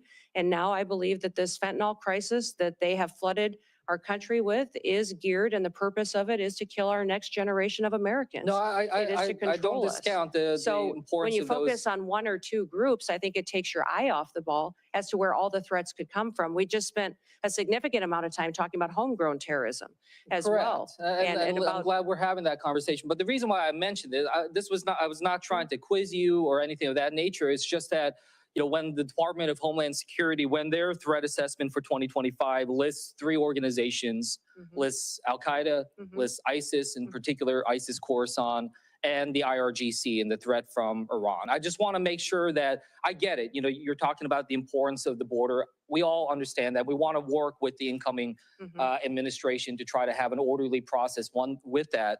But I just want to make sure that in particular DHS, the primary mission, if we look at the founding legislation, the primary mission, the very first mission is prevent terrorist attacks within the United States and do everything we can to minimize that type of threat. So yes, I do think it's important for us to focus in on 1, 2, or 3, or just wherever these terrorist groups are at. Yes, I know that part of that effort to try to minimize terrorist attacks is through the work that we try to do to secure our borders, all of them, air, sea, and land. But the primary mission still is about preventing terrorism, not just the border security. That's a tool to be able to accomplish that. So I just raise that with you. I want to make sure that the next Homeland Security Secretary has a very detailed knowledge and understanding about the terrorist groups, their capabilities, and is tracking that on a absolute daily basis, and that they understand that is their top mission. With that, I'll yield back to the chairman. Senator Johnson.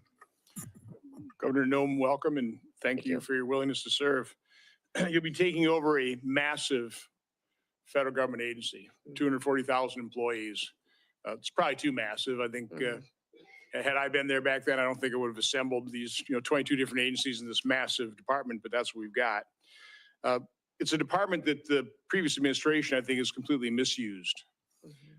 Instead of using Customs and Border Protection to do that, to protect our border and secure it, they've utilized those resources to incentivize a massive influx of illegal immigration.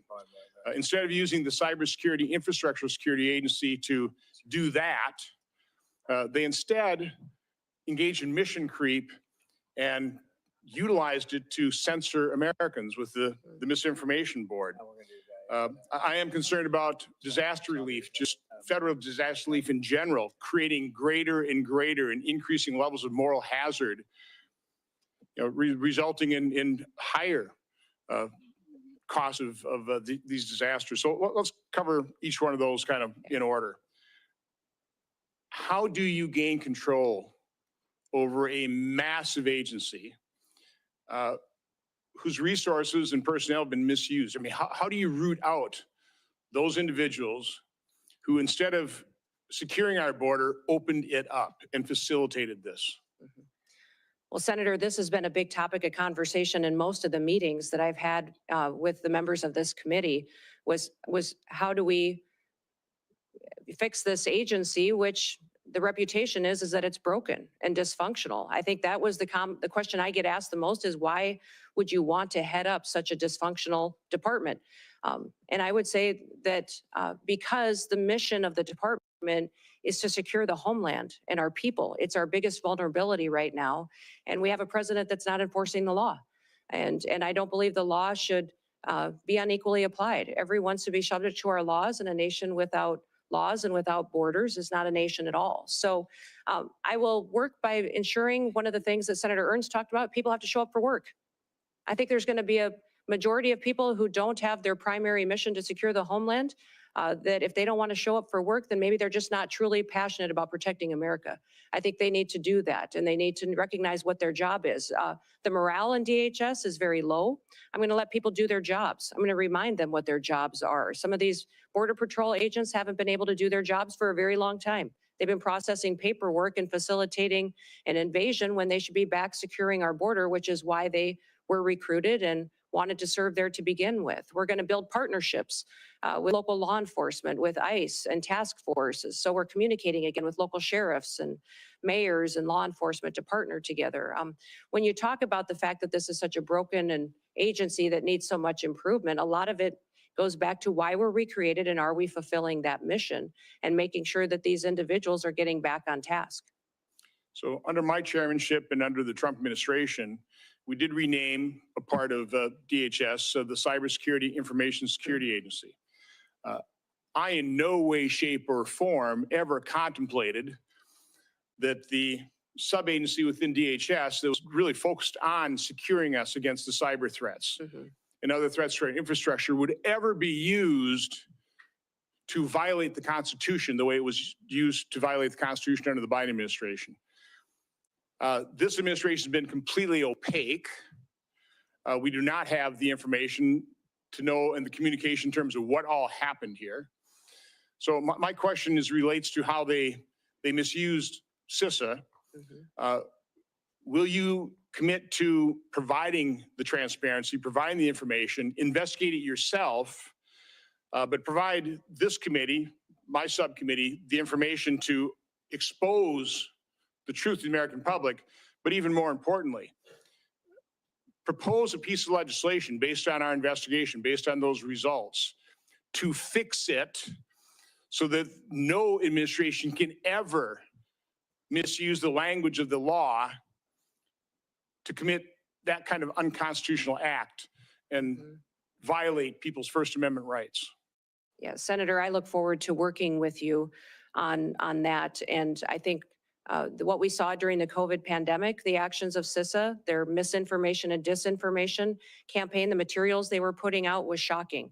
Shocking at what they were doing to decide what was truth, what wasn't, and how they were trying to manipulate the American people. We saw it in elections and Russia influence as well. And so ensuring that they can't do that in the future under any administration would be a priority, that they stay doing what they're supposed to do and hardening our systems and working with local officials to do that is a priority. And I'd look forward to working with you on legislation should you wish to rein them in. So the first step in that process is to expose the truth, to find out who these bad actors were, expose who they were, hold them accountable. I mean, that is crucial that we take that first step. So again, look forward to working with you on that. You know, the tragedy of the California fires, the more we learn, the more we understand that not only was it predictable, it was predicted, which means it was preventable. Again, you're not going to be, you can't prevent the initiation of those fires, but you certainly prevent them from raging into the tragedy that they became, the dozens of people who've lost their lives, the hundreds of billions of dollars worth of property damage. It's not just California, though. I mean, again, that was grotesque mismanagement. That could have been prevented. You can't prevent a hurricane. You can't prevent floods. but you certainly can try and start reducing the moral hazard that we've allowed to explode, quite honestly, by the federal government rushing in immediately, no questions asked, just tell us how big a check you want. What can you do in your new role to try and start reducing over time the moral hazard that we have created in this country with federal disaster relief? Well, Senator, emergencies and disasters are always locally led. They're led by the local communities and leaders, and that's because they're much more responsive and much better informed on how to bring relief and to get those emergency services there to meet the need. Then it's state supported and federally resourced, which means that when we come in, that we're supporting what the mission is, what those emergency operations and plans are that the local city and county, and then also the state has implemented and do what we can to fulfill the mission of our programs. One of the things that FEMA is not doing today that I think we should be doing is streamlining communications.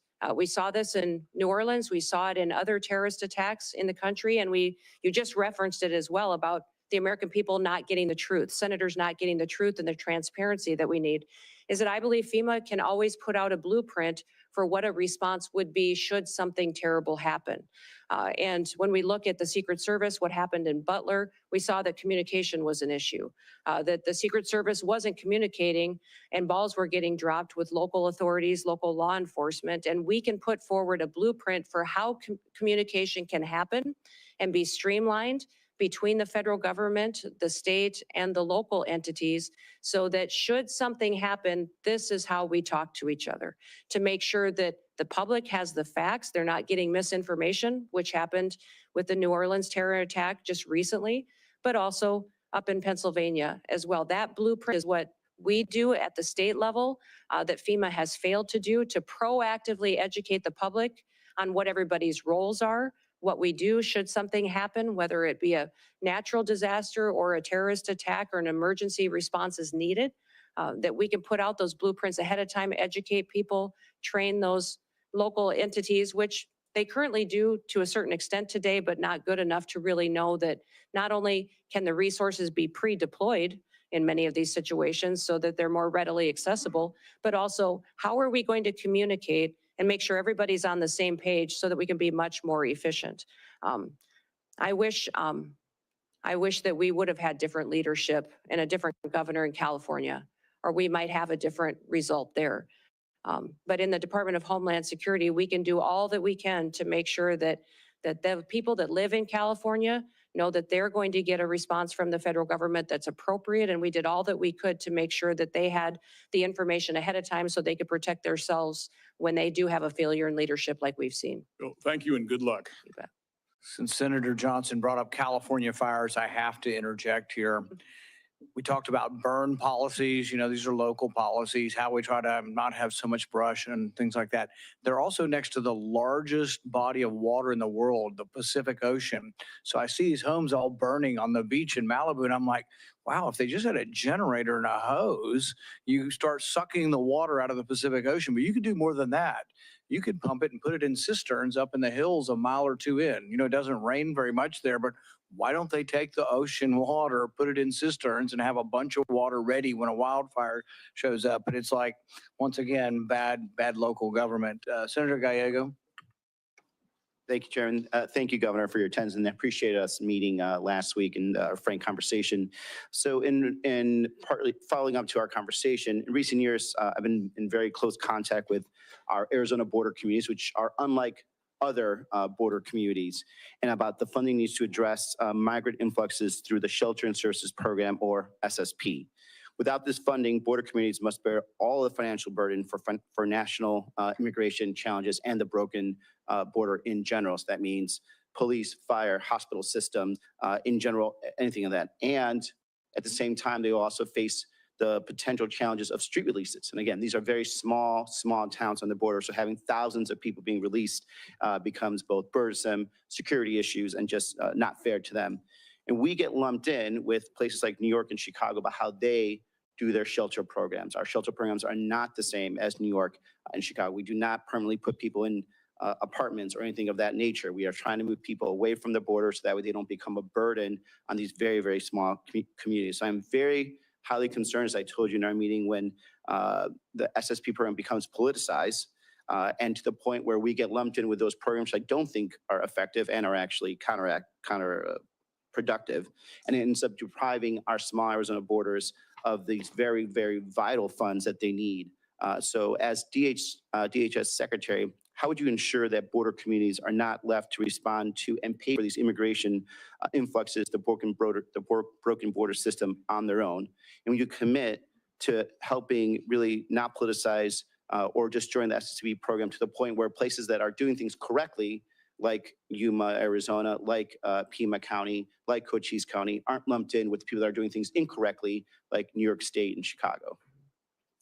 Well, Senator, thank you for the conversation in your office about the program, FEMA, the southern border and the challenges, and then also the difference between your state and how you utilize funds versus other states. I would say that my hope is that if given the opportunity to serve as secretary, that the federal government would no longer, and I believe as President Trump has promised the American people, facilitate an illegal alien invasion, and that your communities in Arizona would no longer have the issue with having people in your small towns and communities that you need to figure out how to take care of and get them to where they want to go in other places of the country. The president has promised he will secure the border, that we will uphold our nation's laws, and that he will do that to the benefit and be putting America first again. So I know we talked extensively about the SSP program and how you've utilized it, but getting these programs back to what they were intended is important. FEMA is a disaster response agency, and some of the facilities that have been utilizing these types of funds and dollars need to be reevaluated and to make sure that it's truly doing the service that is upholding our nation's laws. And certainly I understand reevaluating, especially how some of these states have been using it.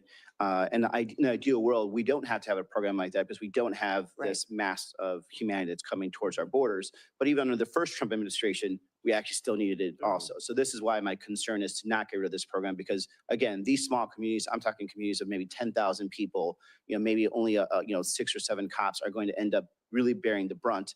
And we're not a big state. We can't really compensate for these types of losses. These small communities are also largely in, you come from a rural state, counties that are largely rural with a lot of federal land, so they actually don't even have a tax base. So when the broken immigration system sends people to these borders and we end up not having to have enough, these communities don't have enough money to pay for cops, firefighters, overtime for hospital systems, it's that type of program that keeps these small communities afloat. So I just want to make sure, that again, this does not become politicized and that we are kept separate from, I think, the mistakes that other states have taken on. Moving on, in Arizona, we have large parts of the border that run through tribal lands. We have 22 federally recognized tribes. We have great relationships with these tribes. They want to be collaborative partners when it comes to border security. And then we have some great programs that have worked in the past. For example, the Shadow Wolves program with the Tohono O'odham Nation. It's a really good example, collaborative program of tribal law enforcement that worked with DHS to make sure they stop human smuggling and cartels going through the borders. But as DHS Secretary, what is your plan to consult with our border tribes and work together to balance both national security, but also their sovereignty? Yeah. Well, Senator, I believe that my experience as governor and my relationship with working with our tribes is going to be an incredible, powerful tool for me to bring to bear at the Department of Homeland Security to work on how we secure our southern border, but still respect their sovereignty and still be able to work with them. This year, when looking at public safety issues that we had in South Dakota and their lack of ability to hire tribal officers on our reservations in South Dakota, I offered to train federal law enforcement officers, BIA officers, but also their tribal police in Dakota at no cost to our tribes. And it's been an incredible, powerful tool that we've had to build relationships. Those tribal police had the chance to go through academy with the local maybe deputies from the counties and the state highway patrol troopers that were coming on board. And those relationships have built partnerships in our state that we didn't have before. The Shadow Wolf training opportunity is incredible that was down in Arizona that you spoke of too. And in looking into that program, I'd like to continue to build on that and perpetuate in the future so that our tribes have an opportunity to have a secure border, but also have it reflect their values and their culture and have their own people be a part of the solution. And then even when it comes to the infrastructure of the wall, that we're respecting that in their landscapes and their land as well. So I look forward to working with you as we move into this next administration to be able to protect our country and then work and respect our tribes as we do so. Thank you.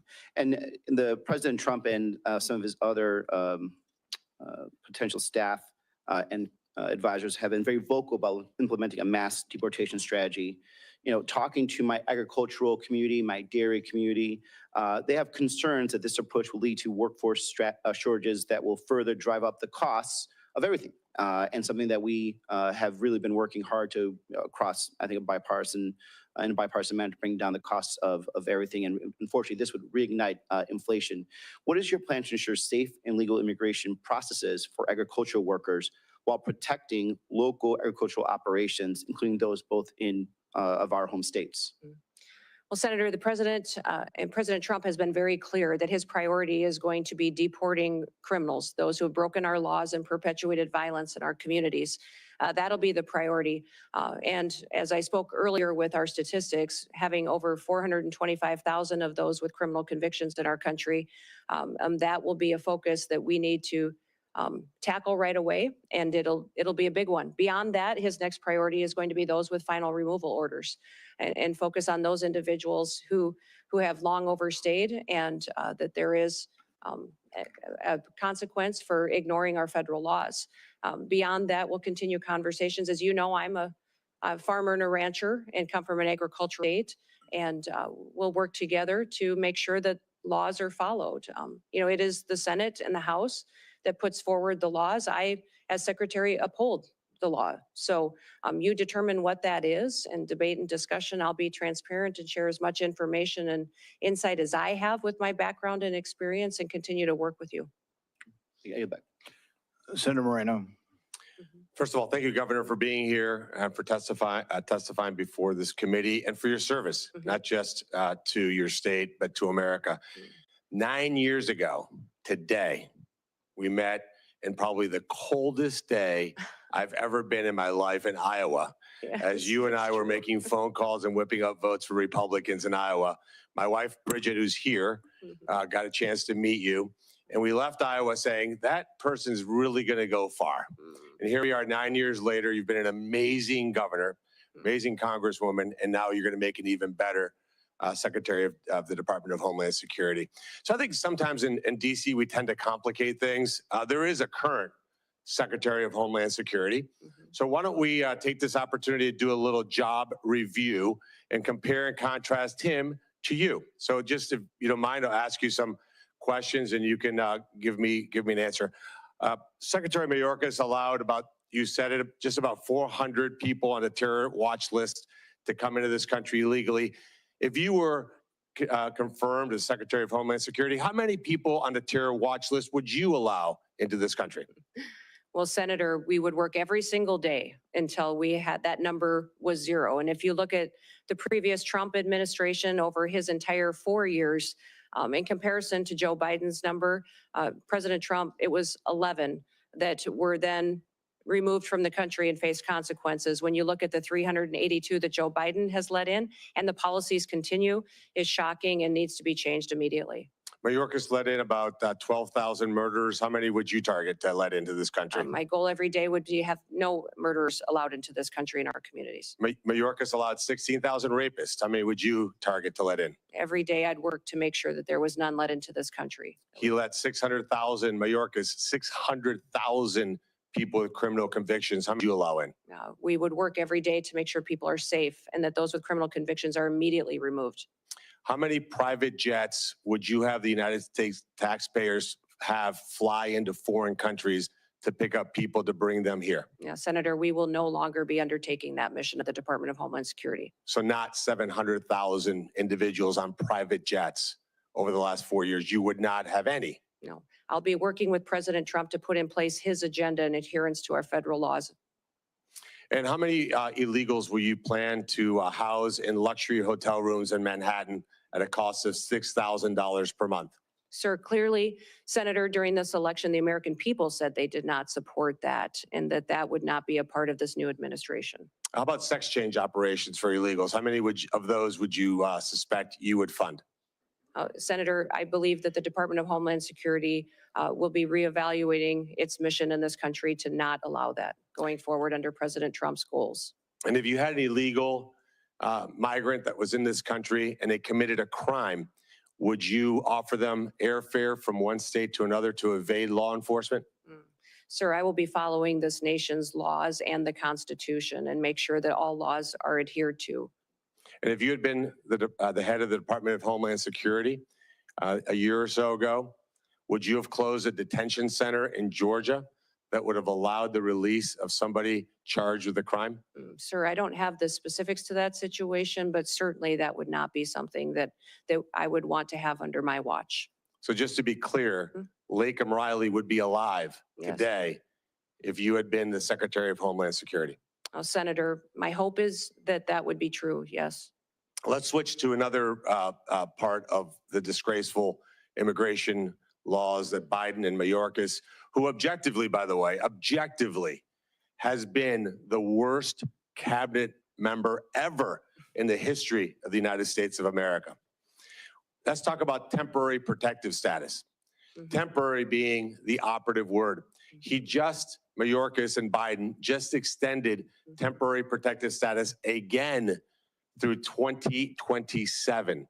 Will you continue to corrupt TPS to allow some sort of open borders agenda? And will you use hot weather of 80 degrees and sunny beaches in El Salvador as a reason why people have to stay in America and not safely return? Yes, Senator, this program has been abused and manipulated by the Biden administration, and that will no longer be allowed to allow that and these extensions going forward the way that they are. The program was intended to be temporary, and this extension of over 600,000 Venezuelans as well is alarming when you look at what we've seen in different states, including Colorado, with gangs doing damage and harming the individuals and the people that live there. And in terms of our border, like the physical border, I've been there many times, you've been there many times. Who should be in charge? Who should have operational control of our border? The United States government or the Mexican drug cartels? Oh, Senator, the United States needs to control our borders and secure them. So if this were a job interview in the private sector, and you had somebody like Alejandro Mayorkas in charge, and we had the opportunity to upgrade to you, this would be the greatest upgrade in history of the United States of America. But I'm going to end my time with a startling statistic and actually a challenge to the Democrat Party. When Mayorkas was confirmed, every single Democrat voted to confirm him. And 6 Republicans joined all 50 Democrats in that confirmation. If we get to the vote, and hopefully, Chairman, we could do that Monday, because we cannot wait one single day without you being in charge of that department. We should have 100%, 100 senators vote for your confirmation. This will be the litmus test, in my mind, as to whether we have a Democrat Party that's actually serious about doing bipartisan things like securing this country and protecting our citizens. Any Democrat that voted for Mayorkas that does not vote for you should be in front of their voters and removed from office. Thank you for serving, Brian. Thank you for being here, putting up with the nonsense that you guys have had to put up with over the years. You are going to make an amazing Secretary of Homeland Security. Thank you for being here. Thank you, Senator. Senator Slotkin. Thanks for being here, and thanks for our time in my office. Governor, I'm a former CIA officer, joined right after 9/11, and served 3 tours in Iraq alongside the military. I'm actually the first CIA officer in the Senate. To me, the most important thing, again, as a Democrat from a state that Trump won, right, on the same ballot, we both won. I understand we're going to have different policy opinions. I certainly understand that the president or incoming president has the right to nominate whoever he wants. Those are not the issues for me that I'm going to spend my time on. The ones that I care about the most relate to the mission of the organization when it was founded, protecting the homeland. And I think, to me, it's one thing when there's campaign rhetoric or politicization of things. Everyone does that on both sides of the aisle in this committee and in our line of work. But when it comes to actually protecting the country, you do have to be clear and honest about facts and not conflate things. So it's just important to me that I know, particularly since you do have one of the intelligence agencies within the Department of Homeland Security, that you're going to call a spade, right? The most recent acts of domestic terrorism in New Orleans, horrible incident in Nevada, had nothing to do with migrants, correct? Correct. They were homegrown American citizens. One of them was actually in a very elite military unit. I mean, it's horrible. It's one of the hardest things to catch, the sort of lone wolf, radicalized American citizen. But I want to protect ourselves. Our most recent examples of domestic terrorism were not what we've spent the majority talking about today, crime from a migrant. And I don't dispute there is crime. But I just want to know, and I want to hear from you as an intelligence officer, that you're going to speak about real threats and not blow something up, politicize something, make something more exciting because that's maybe what the president wants to hear, but your mission to protect and defend the Constitution means calling honestly what the threats are to the country. Can you just give me a yes or no, please? Yes, Senator, I will be as transparent and factual every day with you and the American people as possible based on the information that I have. I don't know if the investigations are closed in New Orleans and in Nevada, but what we know so far and needs to be relayed to the American people needs to be the truth and facts. Yeah, I'd ask that. We've talked a lot about border security. As a CIA officer, I think one of the only people on this committee who's actually worked on protecting the homeland. I'm a Middle East terrorism and militia expert by training, so I believe deeply in it. And every country of the world gets to decide who comes inside its borders. That's not a radical concept. But I think I've been open with this committee that it is also on us to fix the deeply broken legal immigration system. I'm glad to hear that you're going to carry out the laws on the immigration system. Democrats and Republicans are to blame that we haven't fixed this system. But I also believe you can't fully control the border unless you give people that we need for our companies, for our economy, a legal vetted way to come here. So do you believe in legal vetted immigration and that we need more of it in the United States? I do believe we need to follow our legal immigration laws and that it needs to be vetted. We need more resources, I believe, in some of the elements of this to ensure. Do you believe that our economy depends and needs some level, just like your family came from Norway and on economic, drive and wanted a better life? Immigration has always been a part of our history and will be a part of our future. We just need to make sure that we're adhering to our nation's laws, which this body has the ability to. I'm with you. Continue to change and to put in place. Again, going back to the fact that you will pledge an oath to the Constitution, not to President Trump, just like every other nominee. President Trump said in November that he is willing to use law enforcement, National Guard, or even active duty military to go after, quote, the threat from within the United States. I don't know exactly what he was talking about. But we have recent examples from your predecessors at DHS where federal law enforcement were sent into a state, in this case, Oregon, without coordination with the governor. Those federal law enforcement officers at the time were putting down threats to federal buildings, and they were legitimate threats. I don't dispute there was destruction of property going on during a bunch of protests and riots. So I don't dispute that, but they weren't wearing insignia. We talked about this. They weren't wearing any markings. So people were arrested by folks in fatigues with no names, no idea who they were, like right out of a bad Hollywood movie, okay? If the president asks you to send in federal law enforcement to a state without coordination of that governor, would you support that action? Senator, the My job, if nominated and sworn in as Secretary of Homeland Security, is to uphold the Constitution and to So you will uphold the push rules back? of this country. Yes, that will be the oath and the pledge that I will be making. And my goal also is to work with you to ensure that we have situations that are always appropriate, that we are well defined on I just who we need to know, are. you're a former Yes. governor. You can imagine that if Joe Biden sent in 700 federal law enforcement under Secretary Mayorkas without coordinating with you, I think we can agree you'd be a little upset. So I just ask that you give the same respect for coordination, and that we are very sensitive. People are worried about politicizing of law enforcement and the uniformed military. That's a bad thing. I hope we can agree. Lastly, I will just say, look forward to looking at the northern border, the Gordie Howe Bridge, your help staffing that. We know you aren't, right now, across many administrations, we haven't met our staffing goals at DHS, and that's a problem. So we really want to make sure that opens on time.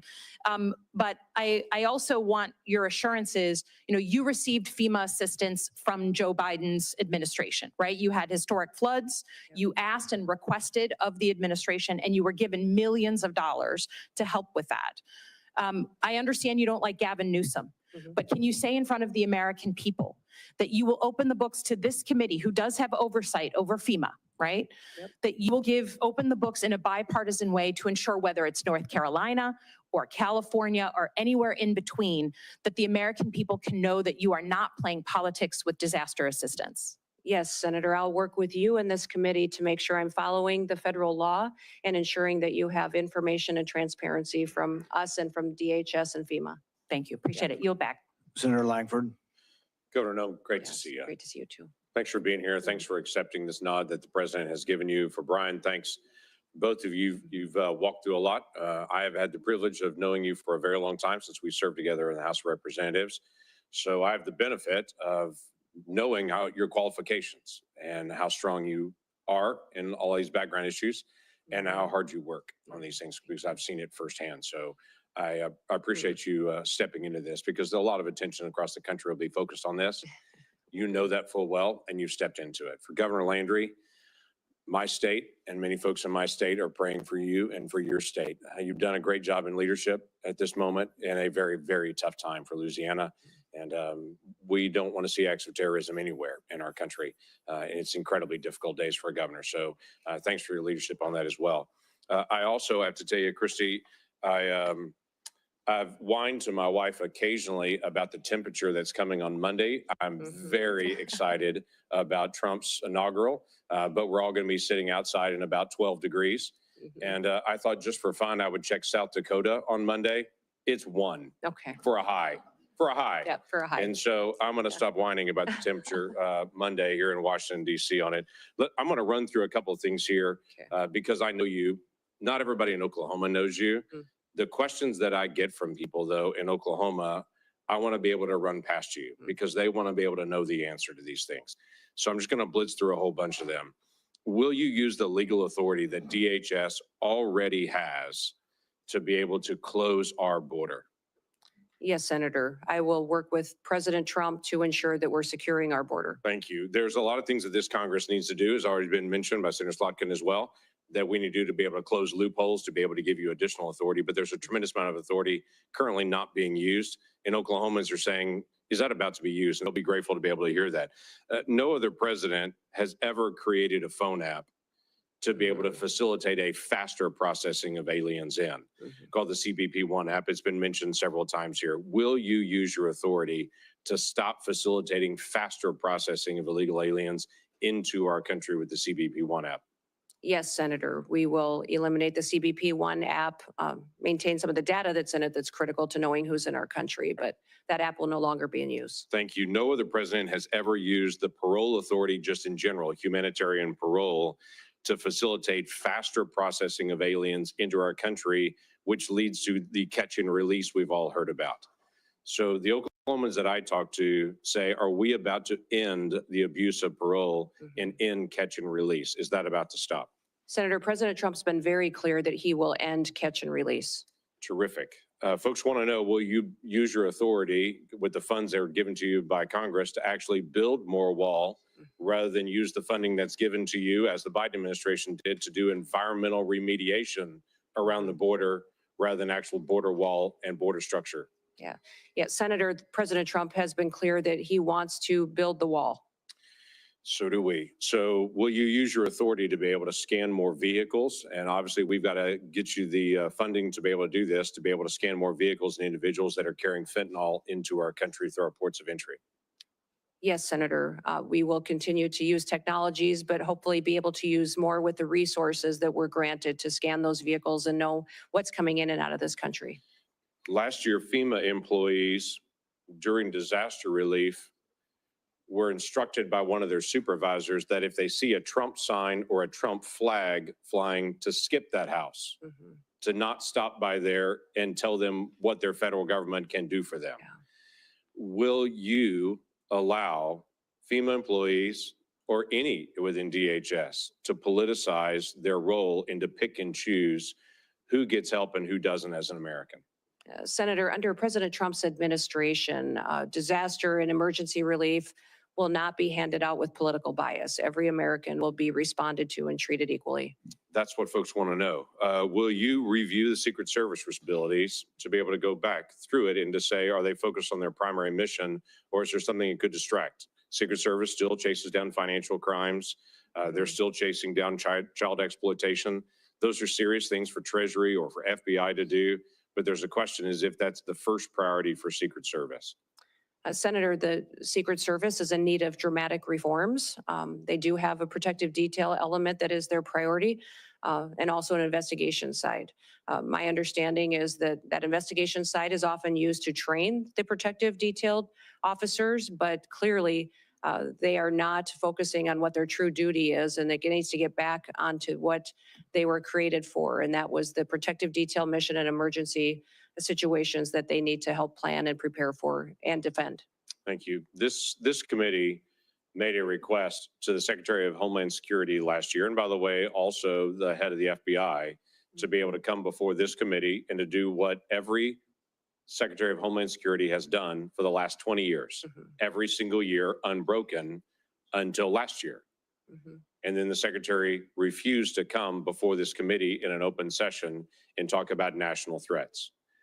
Now, the former chairman protested strongly to the Biden administration and DHS. They weren't coming, but they still refused to be able to come.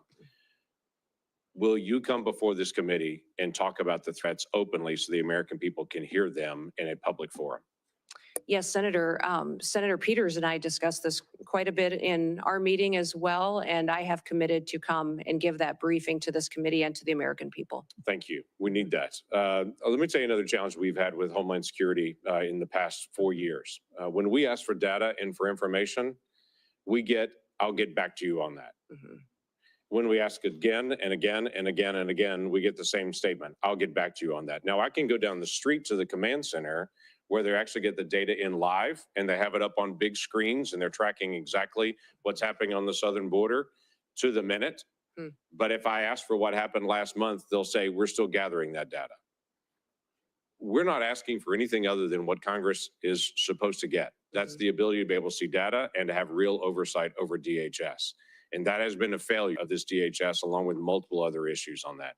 When we request the data for basic things like how many special interest aliens were allowed across the border, if it was last year, we had to find out on our own. It was 70,000 people that were targeted by this administration as a potential national security risk that were not just found at the border, that were released when they were found at the border. 70,000 people just from last year in the country right now that this administration declared at the border, they're a potential national security risk. Now, I know you're not going to do that, but when we ask for the data and for the information, when we say, how's the National Vetting Center working? Do you have the connection between it to be able to screen individuals there? We're just doing our oversight responsibility. You've served in Congress before and did a great job on that and did oversight. We want to still be able to do the same thing. Will you provide data to this committee so that we can cooperate with you to help? Senator, I will follow the law and be transparent with you and allow you to do the due diligence towards oversight that you are tasked with. I have absolutely no doubt about that, Governor. I have absolutely no doubt. Looking forward to you serving in that role. Thank you. Thank you. Well, congratulations, Governor Noem. You are almost done. Okay. We've been through a lot of questions. I think you've handled the questions very well. And there's going to be, I'm going to ask a couple of questions, and I think the ranking member has a few, and I think we'll be done very shortly. I think a lot of Americans, including some conservatives, misunderstand the First Amendment. They think the First Amendment says that Facebook has to publish my opinion, or the Wall Street Journal has to publish my opinion, or we need to force them to be fair. That's not what the First Amendment's about at all. The First Amendment really doesn't apply to telling private companies what we can or cannot say. YouTube censored me, and I despise their policy. They actually took down speeches I made on the floor. But really, I don't have a legal recourse other than I can complain about YouTube being unfair and not hosting, both sides of an issue. However, with the government, though, there is a rule. The First Amendment specifically says Congress shall pass no law banning or abridging speech.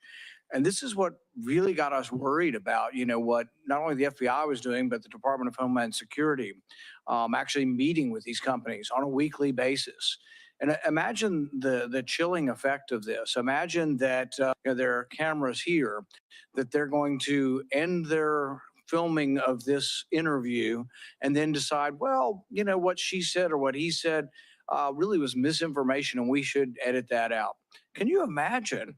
It's just hard for me to imagine that the media has not, which once defended the First Amendment, hasn't been in more of an uproar over the government meeting with the media to decide things. Some of this we didn't know. And then Elon Musk bought Twitter. People asked him, they said, well, you paid $44 billion for Twitter. Isn't that too much? And he said, I paid $44 billion to defend free speech. And it's been an amazing service, not only to open up the forum to more viewpoints, but to point out what the government was doing. In this last week, we heard from Mark Zuckerberg, who said that the pushiness, the coerciveness of government meeting with them was unprecedented, and that they pushed back. But he also said worse than them just sort of telling him he should restrict speech, they also threatened him. They threatened to come after him through antitrust law. They threatened to remove parts of, Section 230 of the liability protection. Just to imagine this bully nature of government. And I know you're opposed to that, but if you're confirmed and you're in a position of saying, we're just no longer sending people to meet with media. And the way I describe it is to talk about constitutionally protected speech, because some will say, oh, well, what about, pornography, or what about child trafficking? Those are illegal. Those are not constitutionally protected speech. You have every ability to meet with that. But for constitutionally protected speech, will you tell us in America that you will no longer be sending government agents to meet with the media?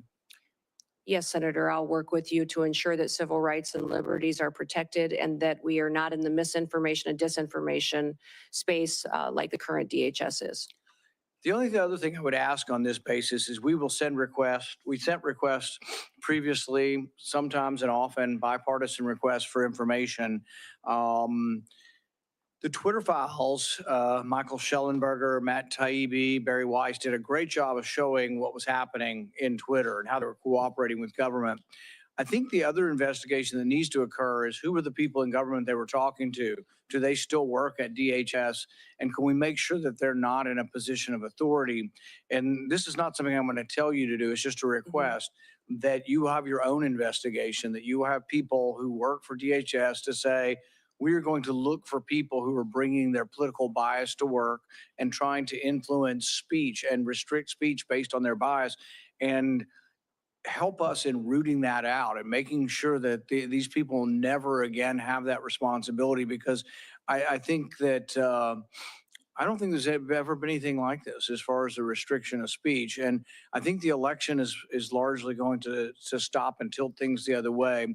But will you help us by looking internally for those who are trying to restrict speech? Senator, I look forward to working with you on that mission. I don't have any other questions now, but I think Senator Peters and Senator Blumenthal, and we'll see how it goes. We're going to start with Senator Peters with one more 5-minute round. Yeah, I'll be fairly brief. We've had opportunity to talk at length about many issues. And again, I appreciate that, Governor.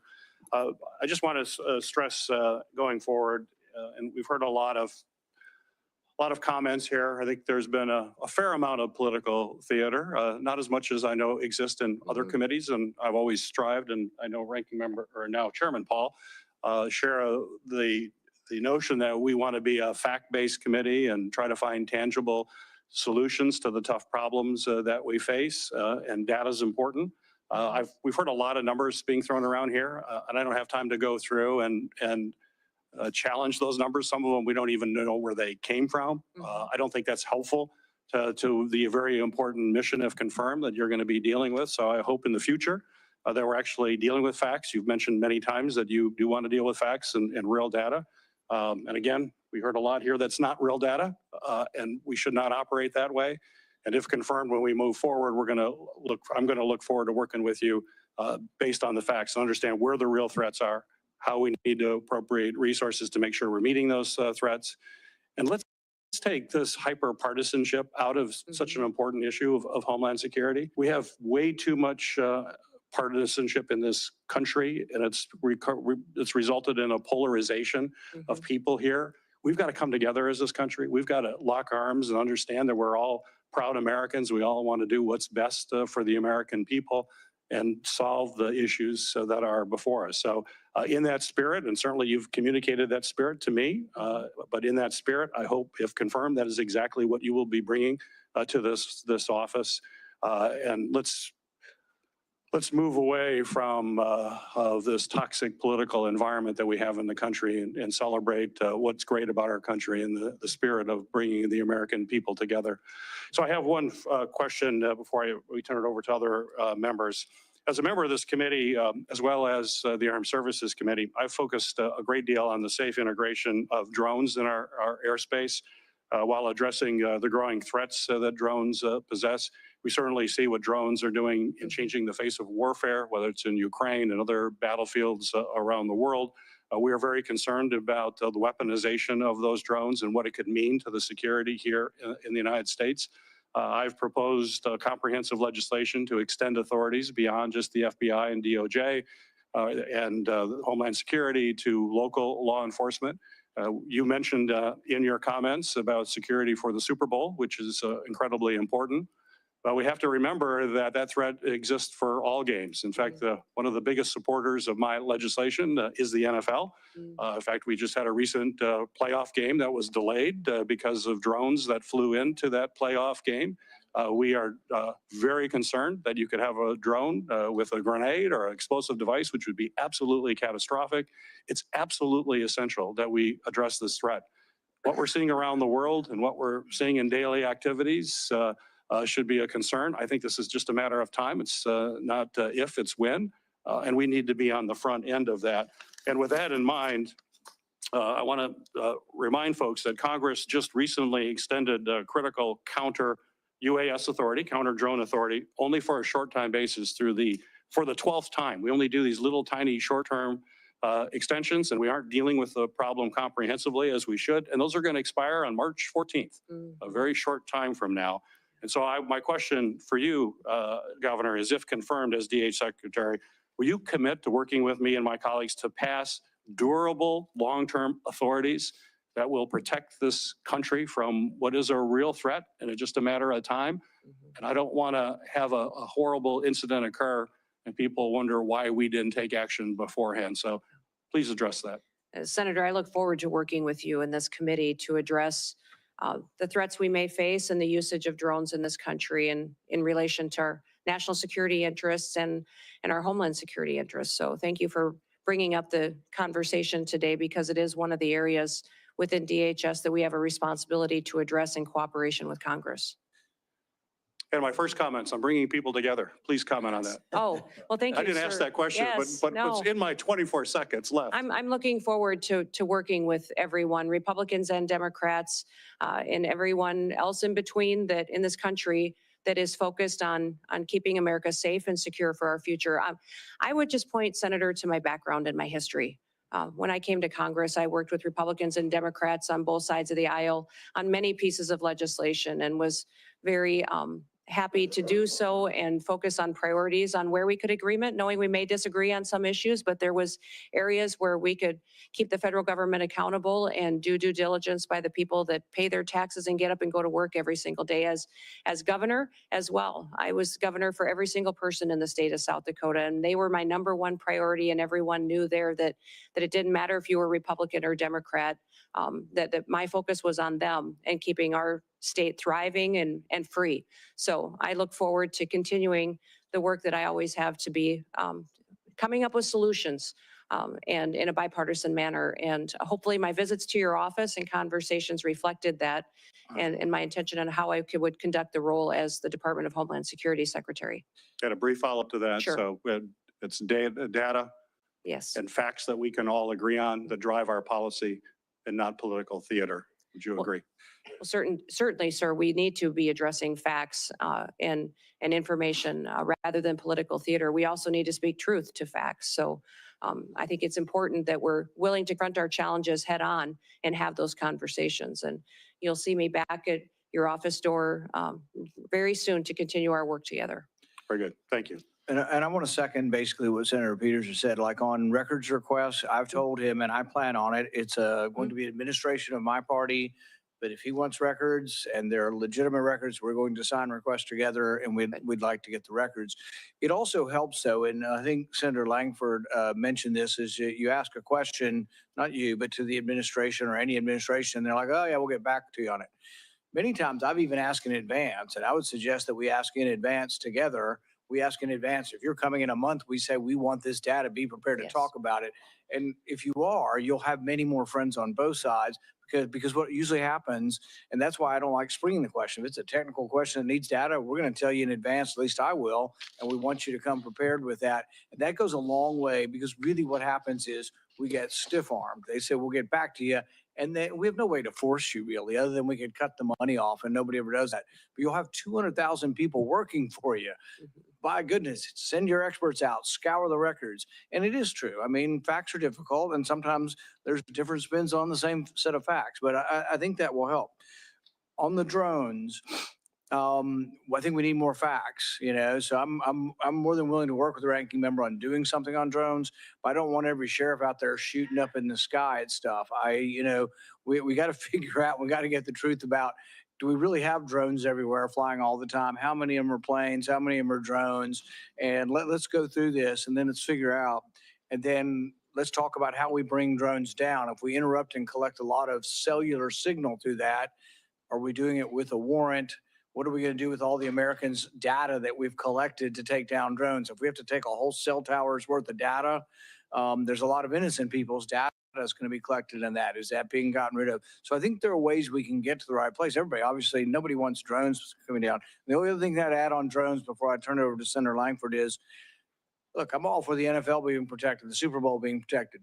They need to pay. They are a very rich organization. They want drones flying over in New Orleans. I'm all for it. The NFL ought to pay the government if the government's doing it, or we ought to have private contractors doing it, but they shouldn't just get it for free. Senator Langford. Thank you. Thanks again. As Senator Paul will remember on this, there used to be a public-facing website that all Americans could actually get the data, what's happening on the border, what's actually moving. And then when the numbers got bad, that seemed to disappear. And then we couldn't even get the data anymore. So I look forward to actually finding ways to be able to have everybody has the ability to be able to see some of this data as well on it. There's a reason that the DHS secretary is the very first week of nominations.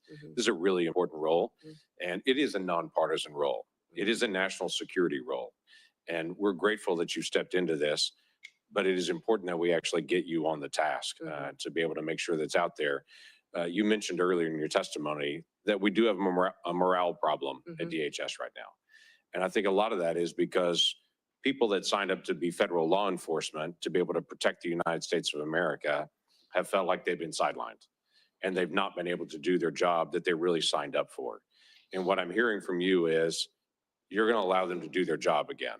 What has been historically true for a long time, that federal law enforcement is there to actually help protect the country and the citizens in those communities, that you're going to allow them to do that. And that's helpful. So I have two quick things that I want to be able to mention on this. One is right now, just in the structure of this, and we can talk about this at a different time, but CBP facilities that are along the border are really run by a different entity called GSA. And they're not allowed to be able to do updates on their facilities or to design their facilities. Somebody who lives 3,000 miles away and who doesn't actually do Border Patrol work, they actually design and oversee their facilities. That's a problem that we've got to be able to fix. So we've worked to be able to give more flexibility to CBP, that when they have difficulty and challenges there, they have the ability to be able to make those changes. But I'm not going to ask you to make a commitment to this because this is just one of those detail areas. But will you commit in the future to working with us, that this committee and you can work together to be able to figure out how the folks that are on the field can actually make decisions about the facilities they work in? Yeah, Senator, I commit to working with you on that issue. It's terrific. And then I had a constituent in Oklahoma that is a hunter, like you are, like I am. Yeah. He had a bag that he had some additional rounds that were in his bag that were left over from a hunting trip months before. He packed his bag, went on a vacation trip overseas, went through security with his bag. When he got overseas and then left and came back, they scanned his bag and said, you have bullets, you have rounds in your bag. And he had, I think, 5 that were in his bag that he didn't even remember were left over in an outside pocket from a hunting trip before. Well, they promptly put him in jail and held him there and detained him there. Now, we worked through all the process to be able to get him back. My question is, that same bag went through TSA security in my state before it went through security overseas. And so one of the questions that I've asked is, why were those rounds picked up there and not here? Now, we don't have the full answer to that yet, but that's just one of those TSA questions that we need to have. Americans right now are on planes all over the country, and they count on a certain level of security when they go through that process. So in the days ahead, will you work with me to be able to identify what are the challenges that we still face with the screening process and to be able to correct those for the security of all Americans? Yes, Senator, I will work with you on that. Thank I was you very surprised TSA didn't come up more today, but that is a area in need of reform as well, and I look forward to working with you there. Look forward to that. Thank you. I yield back. Government needs a healthy dose of common sense, bullets in your bag. I had a guy with bullets in the back of his pickup truck coming back from Mexico. We arrested him and took his truck. And only because the Institute of Justice fought for him for 3 years did he get his truck back. I mean, that's crazy, the things we do. Let's have some common sense, and hopefully someone overseeing it will allow that. Senator Blumenthal, you're going to finish this up. Thank you, Chairman Paul. I'm the last of your questioners, so that means I get unlimited amounts of time. Okay. Not really. Not even close. I want to sort of continue the emphasis on bipartisanship and most especially on immigration reform. What this nation needs is comprehensive immigration reform. We know about the need for more H-1B visas and other kinds of extensions of the visa program that enable the United States to have more workers that are desperately needed in certain areas of our country. We know that there has to be better border security generally. We know we need to provide some kind of path to earn citizenship for a lot of the undocumented people in this country. And we know it's possible because we did it in 2013. The United States Senate, as you will recall, passed a comprehensive immigration reform measure. Overwhelmingly, it was bipartisan.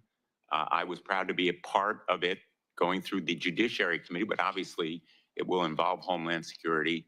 And I hope that we can continue, as Senator Langford was a part of the effort in the last session, to expand on those efforts and move forward on a bipartisan basis toward bipartisan comprehensive immigration reform.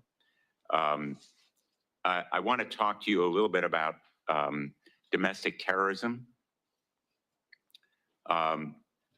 which we discussed during my previous round, and I know you've discussed it afterward, including not just migrant crime and radicalization by ISIS, which are real and present problems. I also want to ask you about domestic terrorism events unrelated to groups outside our borders. We've seen a rise in anti-Semitism in this country. It has spiked beyond any prediction. And I want to know of your concern with anti-Semitist, racist events, Charlottesville, Buffalo, Pittsburgh.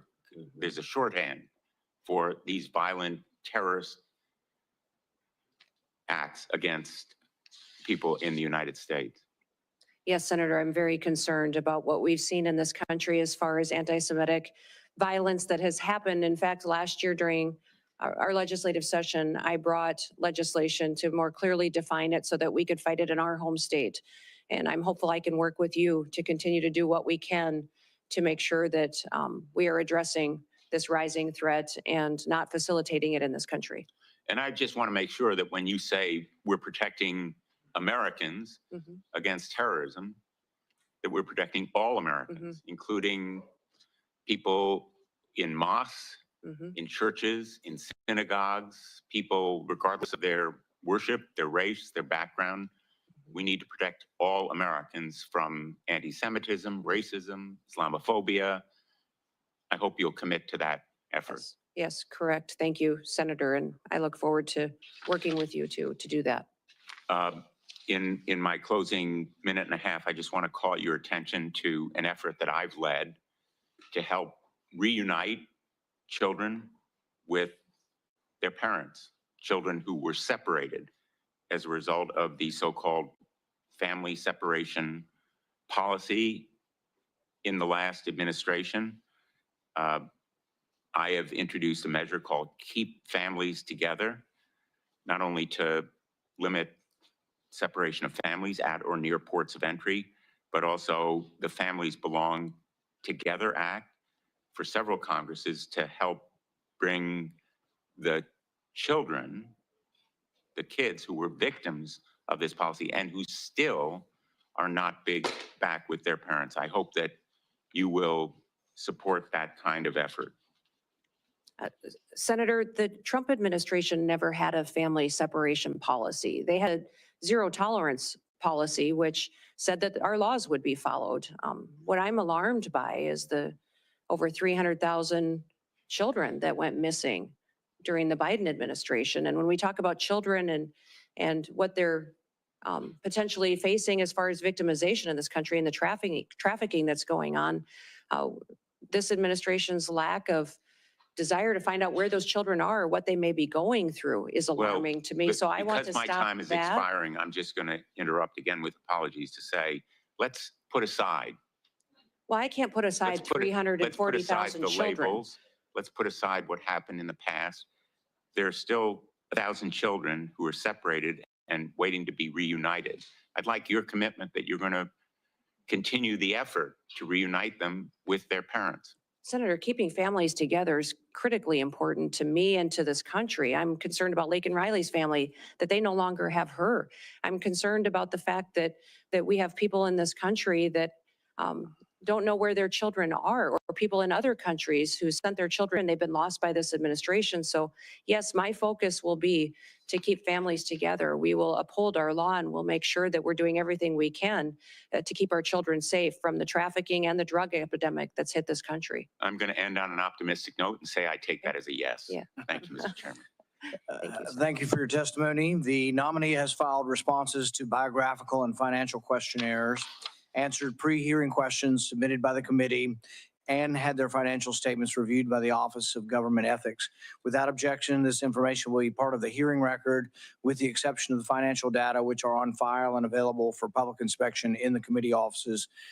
The hearing will remain open until 5 p.m. today, Friday, January 17th, for the submission of statements and questions for the record. This hearing is adjourned. Thank you, Senator.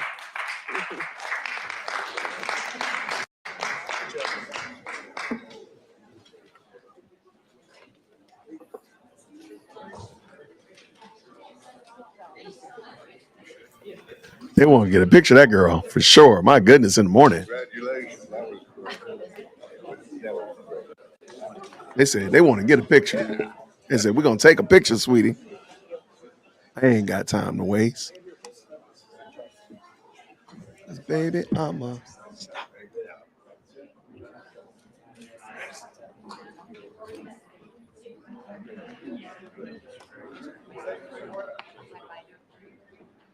All right, all right, all right. Let's see what we got tonight.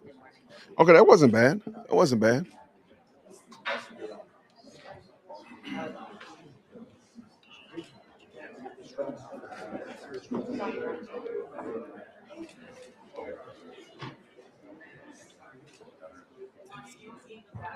All right, we're gonna bring it in. What y'all think about it? What y'all think about it? Tell me what you thought. So we got the Department of Homeland Security. I really hope they are able to streamline some of these because a lot of this seems like overkill, double step to me. Seems like overkill, double step, a lot of overlap. That's the word I'm looking for, overlap. So hopefully they're able to resolve that because I think a lot of these alphabet organizations just have overstep. Like everybody is involved in everything, but nobody's responsible for it. So hopefully that'll come to an end. So that was cool. I appreciate it. I appreciate y'all. I think that's going to be the end of it for right now, anyway. Yeah, I feel good that that's going to probably be the end of it, but I'll give them a few more minutes just to make sure. But I appreciate y'all tapping in with me today. Thank you so much for stopping in. I know I didn't give y'all a heads up. I'm realizing that these non-heads up live streams do not do so well. Y'all don't like those. Y'all don't like when I don't give you a warning ahead of time. So I need to fix that. Courage and drive. What is that? Courage and drive. Lloyd Golden Austin virtues gives that our farewell military speech. still needs and still embodies. I don't know who that is. All right. I think it's fair to say that that's over with now. But yeah, I'll make sure I stop doing that, y'all. I will do my best. I was sitting here thinking like, oh man, I'm about to watch this. I said, let's watch with everybody else. So I will make sure I tell y'all ahead of time. But I do see, let's talk about your girl, your niece, your cousin, your auntie, not the mayor. What y'all think about the mayor? What y'all think about her, huh? Well, you might be saying, well, Jason, what mayor are we talking about? There's hundreds of mayors all around the United States. I think that's a great point. I'm talking about Mayor Xing Tao in Oakland. Mayor Xing Tao has been indicted by the FBI and has been arrested, if I'm understanding it correctly. So let's pull it in. Hannibal, I think, talked about it. I love Hannibal, man. Great brother, man. Great guy. Excuse me. Excellent content creator. And even though I don't have it pulled up already, Xing Tao is the mayor of Oakland. And she has been getting handed to her because she is her liberal policies. And I think this is going to be what ends up happening is there's going to be a very serious pushback, a very serious look back at some of the policies that have been pushed, especially in California, that have gotten well out of control, well out over their skis. So I think we're going to see some major pushback on that, and we're going to see what happens. But I wanted to just trying to find the article I saw this morning. That's what I get for closing it out. But yeah, Xing Tao is she's in trouble. No, it was Messy Michonne. I'm sorry. I thought it was Nate. It wasn't Nate. It was all right, let's bring it in. Let's bring Messy Michonne in. Shout out to great content creator over there. Now, I don't know about all the language, so y'all have mercy on me, but if we run into any hiccups. Shout out to Messy Michonne, and I'm gonna drop her link in the chat. Y'all go check out what she's doing over there. She does a lot with Dalton. She does a lot with all these different types of situations, but she's been talking about the ex Oakland mayor. She just got recalled. So let's pull this in. Let's talk about it real quick and get to lunch. Let's go. Shout out to Messy Michonne.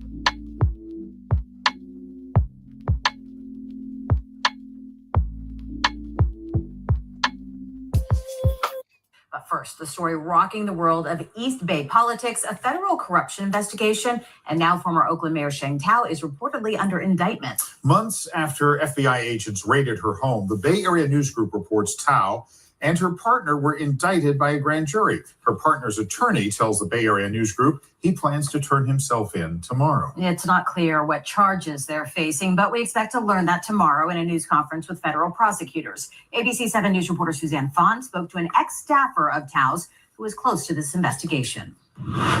2 years ago, everyone said I was lying.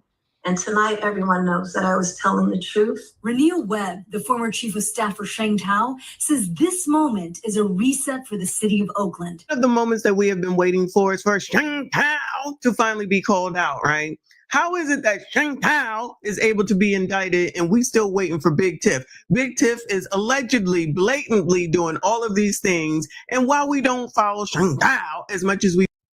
Okay, let me stop for a second. Let me explain why I think Sheng Tao got indicted before Tiffany. Couple of things.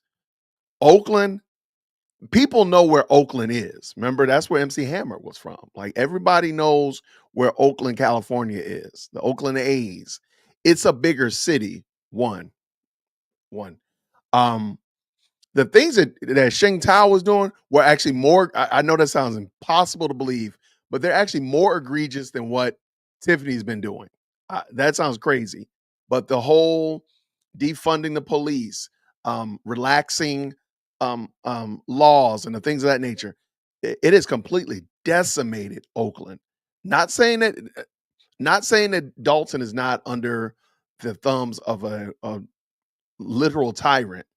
All I'm saying is Sheng Tao's actions have been far worse and more egregious. Maybe we could do a comparison, because I've been actually behind the scenes bringing together a omnibus video about all of these mayors and elected officials that it'll kind of blow your mind. Like, you have no idea just how many dirty, rotten, low down Tiffany 2.0s that are running around the United States. But back to Sheng Tao, her stuff was, I feel like, more egregious than Tiffany because it directly impacted lives. It wasn't just that she was spending money and stealing money, but she was setting up situations where businesses and industries were completely being decimated by her policies and such of that nature. Now, I'm not saying that it's a true one-for-one, pound-for-pound comparison, but that's why I think Sheng Tao is far more known, because one, Oakland is bigger than Dalton and Thornton as a whole. Like, people know where Oakland, California is way before they knew about Dalton. We all had to go find it on our maps, right? So I agree with them, but let's keep it going. Let's keep it rocking. Let's do it like that. Oh no, that's crazy. There, let's go. We do Big Tiff. It's not like we heard about her doing anything crazy. Nothing was reported until they talked about that Down family and the trash company and the boyfriend. And Sheng Tao, were you up here settling, girl? Did you settle and follow your man and now you in a world of hurt? Child, these people never learn. These people never learn. They will have a news conference, and of course I'll bring it to you, but what do we know thus far? Tao was elected mayor of Oakland in 2022 and was then recalled by voters last fall. Now, Tao has reportedly been indicted along with her partner, Andre Jones. The news was first reported by the San Francisco Chronicle. She has to deal with the consequences of her actions. The FBI raided Tao's home last summer, along with several other locations, including properties belonging to the Duong family. The family holds Oakland's curbside recycling contract through their California Waste Solutions firm. That family has been the focus of a city probe into campaign contributions. In front of cameras days after the raid, former Mayor Tao denied any wrongdoing. And I want to be crystal clear. You be crystal I clear. have done nothing wrong. Nothing. I can tell you with confidence that this investigation is not about me. It's not clear what charges Tao faces. We reached out to attorneys and investigators, but have not heard back. Webb testified in front of a grand jury last month. I was informed that there was pay-to-play, schemes going on, that there was corruptive behavior going on in that administration. I'm trying to understand why it's so hard to just go to work and work. Go to work, do what you're supposed to do, follow the rules, and go home. Sinners. Go to work, follow the rules, do what you're supposed to do, and go home. Can no one in our government do that, allegedly? Can no one just not have the lure of the money take over allegedly and just do your job? I feel like Because we're sinners. that's not an option. These mayors are wilding out. There's more than just Tiffany. There's more than just Chantal. There's more than LaToya Cantrell. Come There's on. so many, I can't even get to it. Then there's the daggone police with their BS. I'm not even talking about from an oppressor perspective. I'm talking about internally, what they doing, how they doing it. None of these companies are above reproach at the end of the daggone day. None of these organizations, none of these political affiliations, none of these departments that are supposed to be out here taking care of the people, caring for the people, are allegedly doing what they need to be doing. They're doing what they need to be doing for their daggone selves. We the ones that sit out here and we suffer. Allow it to continue to go on and then continue to put the same people back in. Now, obviously, Chantal was recalled because she wasn't going nowhere. And we know daggone, well, we allegedly know, let me say it right. We allegedly know that your man is a mess. Your companies that you use for the city was a mess, but you innocent? Just like with Big Tiff. This a mess, that's a mess, this a mess. You in charge of it all, but you the innocent. Yep. Child, people, we got to do better. We got to get rid of people sooner rather than later. We Come got to on. wait for a daggone FBI investigation for them to finally indict her in order to finally potentially find out what the deal is. Nobody admits to anything. Nobody cops to anything. It's like, you got to prove it. F you. You going to have to. Then you know it'll be, it's because I'm a woman. It's You'll be a woman of MSG. color. Oh my God. How dare you treat a woman this? I can't do it. On the side. Webb says, let this be a lesson to other elected leaders. And serve the people in the way that you're supposed to, in honesty and transparency. And if you don't, you're going to get recalled and you might go to jail if you're doing illegal and corrupt stuff. Mayor Chantal left office. She's maintained her innocence since the FBI raided her home last June. Now, if reports are correct, the other shoe has dropped. I have done nothing wrong. Nothing wrong. I can tell you with confidence that this investigation is not about me. This was then Oakland Mayor Chantal It's in last your June, house. just days after federal agents raided her home, the offices of Cal Waste Solutions, and the homes of members of the Duong family that own that company. Tal maintained her innocence again in an interview in October. They have told my attorney that I am not the target. And again in December after being recalled from office.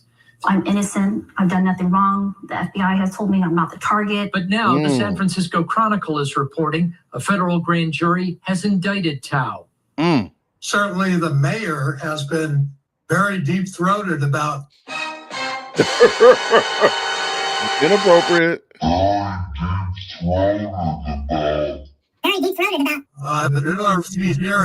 very deep-throated about, I did nothing wrong.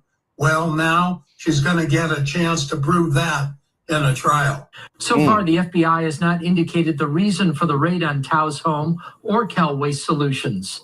But a court filing from the Alameda County DA's office last month suggested the owners of California Waste Solutions funded negative campaign flyers against Shane Tao's opponents in the 2022 election to get Tao elected and benefit their business. If that company and their representatives are truly the target of the investigation, Cardoza says the feds may offer Tao a deal. We will lessen your punishment if you give us information about people that are above you, that people are more culpable. That will be up to her and her attorneys whether she will, in the vernacular, snitch on other people. Snitching? Now, Crown 4 reached out to Tao's attorney for comment. He did not respond. We also reached out to the FBI. They had no comment, but the FBI and the Department of Justice have scheduled a news conference for Friday morning to discuss what they call a significant law enforcement action. Oh, and I'm here for it. We're going to be on that ass, Chantal, because you said you was innocent, you did nothing wrong, and you don't know what they're talking about. Make sure you cooperate. Hopefully you got a lawyer, because previously her lawyer quit, if y'all do recall. Sure this did. has been an ish show, but they really haven't highlighted it as much because I just feel like California got so much going on that this was the least of their problems. But now it's going to be another besmirchment, in my opinion, on California, Oakland in particular, and these elected officials that are out here wilding. Chantal, we are on that ass. But stop Stay it. tuned for whatever comes next. You know I will bring it to you. Make sure you hit the Shout out like to button, Mexican subscribe if Sean. you are new. Make sure you comment. I see you on the next one. Shout out to Messy Michonne. That was a good summary. I will keep an eye. Like I said, I've been doing a little bit of behind the works, gathering some, man, there's so many wild elected, and we're not even going above governors, like governors and lower. We're not talking about senators and representatives, nothing in DC. We can just talk about governors and below. There are so many problematic leaders. Y'all, we got so much to do. We got so much work to do, but we're going to keep on them though. We're going to keep on them though. Thank y'all so much for that. That was good, Messy Michonne. By the way, I think I dropped her link in the chat. Yeah, definitely go support what she's doing over there and let her know DWC sent you. I appreciate y'all. Do me a favor before we get up out of here, because I got to get ready to be productive today. I did a video, dropped a video, messy, dusty comments. Y'all go over there and check out that video and let me know what you think about it. I'm gonna drop it right here. What's going on, Axel? What's happening, brother? Grace and peace to you. Go check out that video. I need some feedback on my dusty comments, because I said I wasn't gonna do dusty comments, and people were literally emailing me saying and texting me saying, "Hey, could you do this dusty comments still?" So I said I'm gonna try to factor it in, but I needed to get a little bit of I need to be worth everybody's time. So anyway, there's a dusty comments up there. Go check it out. Let me know what you think about it. Is it dusty enough? Did it give you allergies? Did it get your allergies up in a tizzy? That's what we need to know. Today is Friday, and I plan to hopefully jump back on tonight to do a recap, if you will, of the evening and such like that. And let us keep it moving. Let us keep it moving. Got